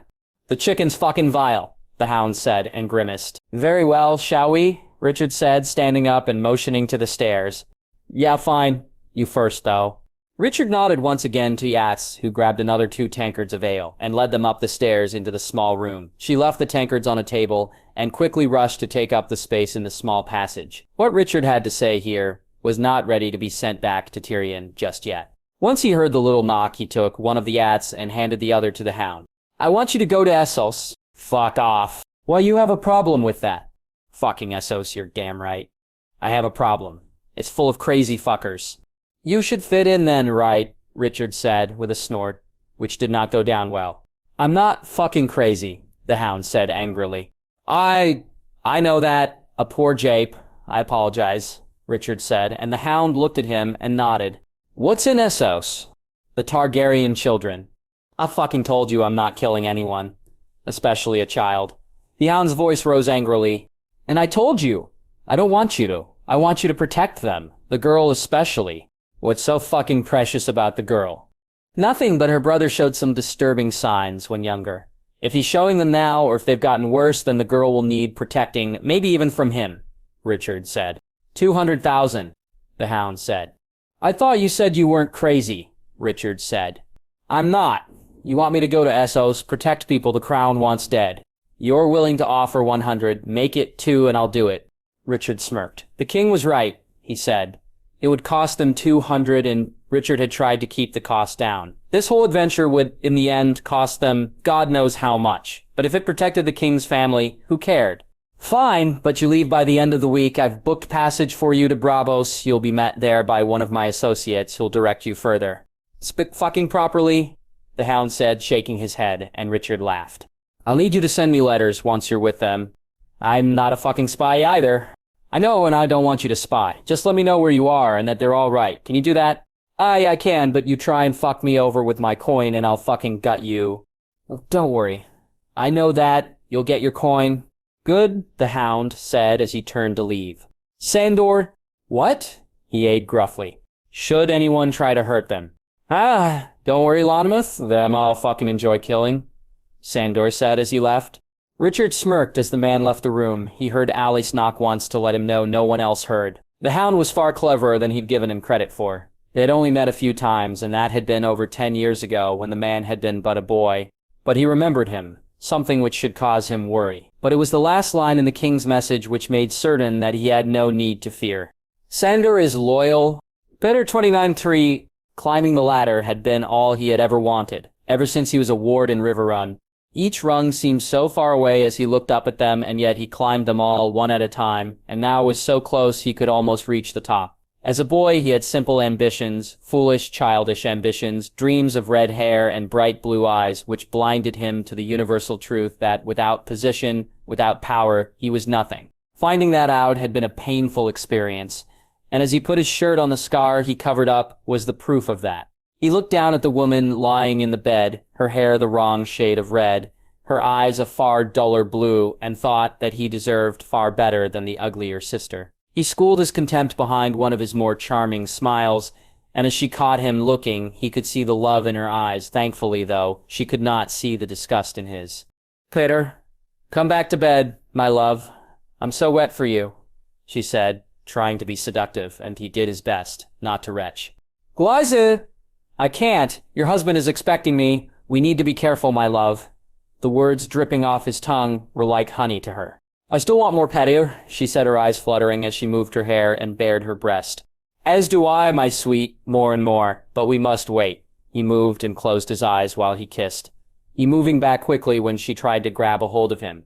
We should just get rid of the old fool, then. We could be together, Petir, we could be married and spend all our days just laying in bed and making love. Lucia said, and he sighed as he watched her drift off on another one of her unlikely dreams. It was never supposed to be Lysa, it was Cat, always Cat, and had Lysa not been a convenient stepping stone to where he needed to be. He'd have never betted her. Try as he might, closing his eyes and bringing up the image of his sweet Cat wasn't enough anymore to make him be able to perform with Lysa. Thankfully, there were advantages to being a brother owner. Eventually, Lysa came back down to earth with a bump, and he internally grimaced at the upcoming recriminations. Or do you not love me anymore? Is that it? Is there someone else? Petir, you remember what I told you about anyone else, don't you? Her hair disheveled now, and her eyes wild. My love, there is you, only you, forever you, he said, as he kissed her. while picturing her sister yet again. "Oh, Peter, I knew it. I knew we were meant to be. All those years ago, I knew it." She tried to grab him again. "My love, I must go. I shall try and accompany you on your return to the Vale. We could spend time together then." "Oh yes, that would be wonderful, would it not? Just you and I with no one else around." "It would be a dream, my love." A horrible nightmarish dream, he thought as he left the room. After leaving the personal apartment he kept in Tower of the Hand and thanking the Seven, he found the hidden passage to and from his room. Though wishing he hadn't found it with Lysa right there beside him, Peter walked to the throne room to meet up with the Hand and the King and to once again watch the dance Jon Arryn had to do to keep Robert's temper in check. The man was nothing more than a big child, threatened to take away his toys and he would rage and rage. Give him what he wanted and he was as docile as a babe. Something which Jon Arryn had figured out long ago, though events had conspired against him to create the problems they were now facing. Had Tywin Lannister only protected himself better than they could have bled the old lion for years, the gold would have kept coming and they could keep the king entertained. But ever since the White Lion had taken over, the flow of gold stopped coming their way. Instead, it was going north, going to Lannisport, going on ships and keeps, going anywhere but to them. For Peter, this created opportunities and also a problem. The more he was relied upon, the more he could rise. But without the large quantities of coin coming in, there were far less chances to enrich himself. Roddles were fine and his did far better than most. But what use was it being master of coin if you needed to beg, borrow, and steal just to keep the realm afloat? As he walked into the throne room, he looked to the king in his hand and the argument which had already started. If it wasn't for the short-sightedness of one and the stubbornness of the other, they'd have had roses to pluck and Peter would be the one growing strong. "Your Grace, Lord Hand." "Courtier," Jon Arryn said with a soft smile. "Littlefinger," Robert said without one. "Perhaps you can explain to His Grace the situation, Pater." "Lord Hand, His Grace believes that we don't need the Tapros gold and he refuses to allow them to marry into his family." Jon Arryn said grumpily, "A bunch of grasping roses, you think I'd allow any of them near my children, after what they did in the rebellion," Robert said angrily. "Of course, Your Grace, but we must think of the future. They're the richest house in the land, and with them tied to the crown, we'd find him a good friend." Peter said, "Tie them to my house. After what they did, they tried to take my home. My home. No, they'll never marry into my line. I'll not have it. If they wanted their damn Rosarses on the throne, they should have fucking fought harder during the rebellion. I'll be damned if I'm giving them a crown now." "Your Grace, without their coin, we're fucked," Jon Arryn said, and rather than the desired reaction from Robert, the king instead just burst out laughing. "Things must be bad if old John here is cursing, but it matters not. My son will marry Ned's daughter and that it. His is the only blood I'll see on the throne with mine own," Robert said. "Your Grace." "There is perhaps another way," Peter said, and Jon Arryn looked at him confused. "I met Lord Mace last night, and he suggested that perhaps they may be willing to settle for a second son." Peter said, and Jon smiled. "Aye, he mentioned the same to me also. I think it could work." "Did you both not hear me? I'll not reward traitors," Robert said. "Your Grace, given Tommen's age, we could string the betrothal out. Use the Tyrells until other sources of income became available," Peter said. "Other sources?" Robert said eagerly. "I'm working on some things, Your Grace, but we need stability now," Peter replied. "My boy's but a babe, but betrothals don't mean weddings, do they? And that old cunt Olenna should know that anyway." Robert laughed. "Indeed, Your Grace," Jon Arryn said. "Fine, offer them, Tommen. But I meant what I said. They'll not get a marriage out of me," Robert said as he walked off. "Insufferable man," Jon Arryn said as the king left the room. "He is the king, my lord." "Don't remind me," Jon Arryn said and chuckled. "You really think the Withered Rose will go for this?" "I think they're desperate to be tied to the crown, my lord. We should make the offer anyway," Peter said. "Aye, we should. What's that about other forms of income?" "I have a couple of ideas, my lord. Not exactly sure if they'll work, but we may be able to take some of the Lannister coin for ourselves." "Taxes?" Jon Arryn said doubtfully. "Oh, I think we should be more direct than that, my lord," Peter said, laughing. "I shall leave it in your hands, Petyr. Any word on Varys?" "No, my lord. It's most strange. Perhaps we should consider a new master of whisperers. We'll give him some more time. If he's not back within the moon, then we replace him." "Any ideas?" "Oh, one or two, my lord," Petyr said as he and Jon walked from the room, not noticing the little girl who stepped back into the shadows. Starfall 2094 AC. Asherah, Asher looked on as Cregan and Ned sparred. Her little nephew had been delighted to have an older boy to spar with. He had taken to following Cregan around, and her son, too, had seemed grateful to have a new friend. She sat with Illyria, her sister, and she had very quickly become as close as if they had grown up together, rather than having not known each other at all. Illyria was bright, beautiful, and smart. She was also far more careful than she had been around boys. Though perhaps that was because she hadn't met the right one yet, for Asher had perhaps been the same as her sister once. Perhaps it was simply Harrenhal which had changed her. She put down the sewing she was doing and got up and walked to the edge of the small terrace which overlooked the Tarantine. The river glowed in the sunlight, its water shined, and as she looked at it, her eyes began to water. She quickly wiped them when she heard the sounds of laughter coming from the yard. "I got you," Ned said loudly. "You did, you're getting better." "Am I really?" Ned said, his voice full of doubt. "Of course you are. Now, come on, it's my turn, so watch out," Cregan said, and the giggles of her sister made her turn to her. "It's good to hear him laugh so," Illyria said. "Does he not laugh much, sister?" "No, I think he's lonely." "Well, he has Cregan now," Ashara said. "But for how long?" Illyria jumped from her seat and stormed off. Ashara shook her head. Her sister was right. This was all just temporary. Once Arthur made contact with the king, she and Cregan would join him, most likely in Casterly Rock, despite her brother's protestations. Cregan needed to be with the other side of his family too, and despite everything, Jacaerys was a Stark as well as a Targaryen. For Arthur, though, the idea that Jaime Lannister was doing what he had failed to was something he was having difficulty bearing. When Ulrich had told them just some of what had happened while they were away, they had both been left stunned. The things Jacaerys had accomplished had been astounding. He was truly his father's son, Arthur had said. When he had told them the boy was Jaime Lannister's squire, Arthur had almost lost control. It had taken both her and Ulrich to hold him back. Only the news that the boy had been raised as Ned Stark's bastard had managed to calm that particular storm, though it ignited a whole other one. "He what?" "He raised him as a bastard. The true king," Arthur raged. "Arthur, he kept him alive," Ashara said. "There's more to life than living, Ash. What of the Stark honor? What of their precious packs?" Arthur said loudly. "Arthur, quiet. Should someone hear?" "Don't defend him, Ash. Not you," Arthur said. "I won't. I barely knew him, Arthur." That was the truth of it, too. They had danced and he tried to flirt, but it was clumsy, and his words were the words of a boy when what Ashera had needed and eventually found was a man. Brandon was everything Ned was not. Confident, brash, loud, he stole her heart the first moment she saw him and broke it the last. But he left her a part of himself, a part of him that was the best of them both. As she leapt down at their son, she smiled. "My husband, my love, my heart, look at our boy," she whispered. Richard Lonmouth, 294 AC. It had been years since he had set foot on Driftmark, so many that he barely recognized the place. But the castle itself he knew well. He had been granted entry quick enough. Once they saw his willingness to hand over his weapons freely, they had been more than happy to allow him access. So now he waited for his time to see the Lord. While a part of him missed Lucerys, a part too was glad it was the son rather than the father he would be dealing with. Lucerys, while fiercely loyal to the Targaryens, was always more an Aerys man than a Rhaegar one. The old guard benefited more from Aerys madness, while the younger saw the looming disaster and the hope Rhaegar embodied. Montford was someone he could deal with, though. Given how far they'd fallen, that alone would have been enough to make them eager to join the king. But for the Veliers, the old ties ran much closer than that. "I do not know whether we are ready to build such alliances yet," Soros Elijah Jon said. "I understand, my king. With some, though, the longer you wait, the more put out they may be." "Explain yourself."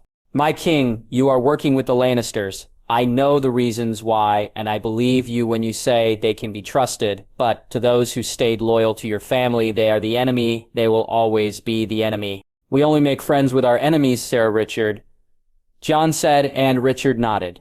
"True, my king, but I fear for some knowing that the Lannisters were aware for so much longer than they may cause problems." "Who? Who, my king? Who would you intend to approach?" "Lord Derry, the Valerians, and 1 or 2 individuals I know can be trusted." "Dorne?" "No, my king. I fear that Dorne would create problems of a different sort." "Not with the right incentive, Richard. Very well, you may move how you see fit. As for Dorne, I have an idea." The king said. Once he left this place, he would be heading to look after the execution of that idea. But for now, his job was here, and as the last petitioner before him finished, he stepped forward. My lord, my name is Alang, a humble trader. I come to you with a proposal, Richard said, and raised his head to look Montfort in the eye. It took a second for the recognition to hit him, but when it did, the lord smiled. Indeed, perhaps we can discuss this as a more private setting, or aim see our guest. To my solar, Montfort said. He was led out of the hall and down a corridor into a small solar. The silver-haired bastard of Driftmark offered him a drink, which he took, and he sat waiting for Montfort to arrive. It didn't take long. The lord arrived after having clearly rushed to the solar, his face flushed and slightly out of breath. Is it you? Is it really you, Richard? Montfort said as he closed the door behind him. Aye, it is, my friend. It's been a long time. That it has, Richard. We feared you dead. I may have well been for a while, but I'm fine now, Montfort. Better than fine, I have a purpose. Brother, who is this man? Owain asked. This brother is Sir Richard Lonmouth, the Knight of Skulls and Kisses, and former squire of Prince Rhaegar Targaryen. Owain gave him the once-over before a small smile appeared on his face as he recognized him. He barely knew Owain, having met him only a couple of times when he was but a boy. But he was glad to see the smile nonetheless. What have you been up to, Richard? What were you doing all those years? Nothing. I lost myself after the Trident. It took a long time and the right reason to find myself again. I know how it feels, Richard, so what brought you back? Montfort said curiously. Before I tell you that, do you still adhere to your loyalties, to your words? We do, both brothers said together. Then let me tell you about the boy I met, Richard said laughing. When he finished, both brothers looked at him in shock. Owain quickly filled 2 glasses and handed one to his brother and emptied the other himself, before refilling another and handing it to Richard. I met the boy brother during the tourney of Lannisport. Seemed like a good lad, though we fell out over Jaime Lannister. Owain said softly, I don't understand it, Richard. Jaime Lannister, I don't understand. Montfort said, I don't either, Montfort. All I know is the king said he's his most loyal man, given what he's already accomplished under him, and the mere fact that he was being raised a bastard before that, I find myself believing him. But he killed his grandfather, our king, Owain said. He killed a madman. Ours was far beyond help, and we all knew it. Had Rhaegar been a lesser man, he may have resorted to it himself. I know he thought about it, given how his mother was treated, Richard said. If the king has the Westerlands and can bring the North along with loyal men, we could have a chance. Robert is not the man he was. We could do this, given time to prepare. We'll need more, though. The Reach, Montfort said. I've seen the king with the Tyrell girl Montfort. It's a match waiting to happen. Richard said, smiling, the Westerlands, the North, the Reach. We could do this. We could actually do this. Montfort said. The ships? Owain said. What, brother? Those huge fucking ships the Lannisters have, they could wipe any navy off the map, Owain said, laughing. The ships the king designed, Richard said proudly. Owain filled the 3 glasses once again and handed one to Montfort and Richard. Fire and blood, Richard said.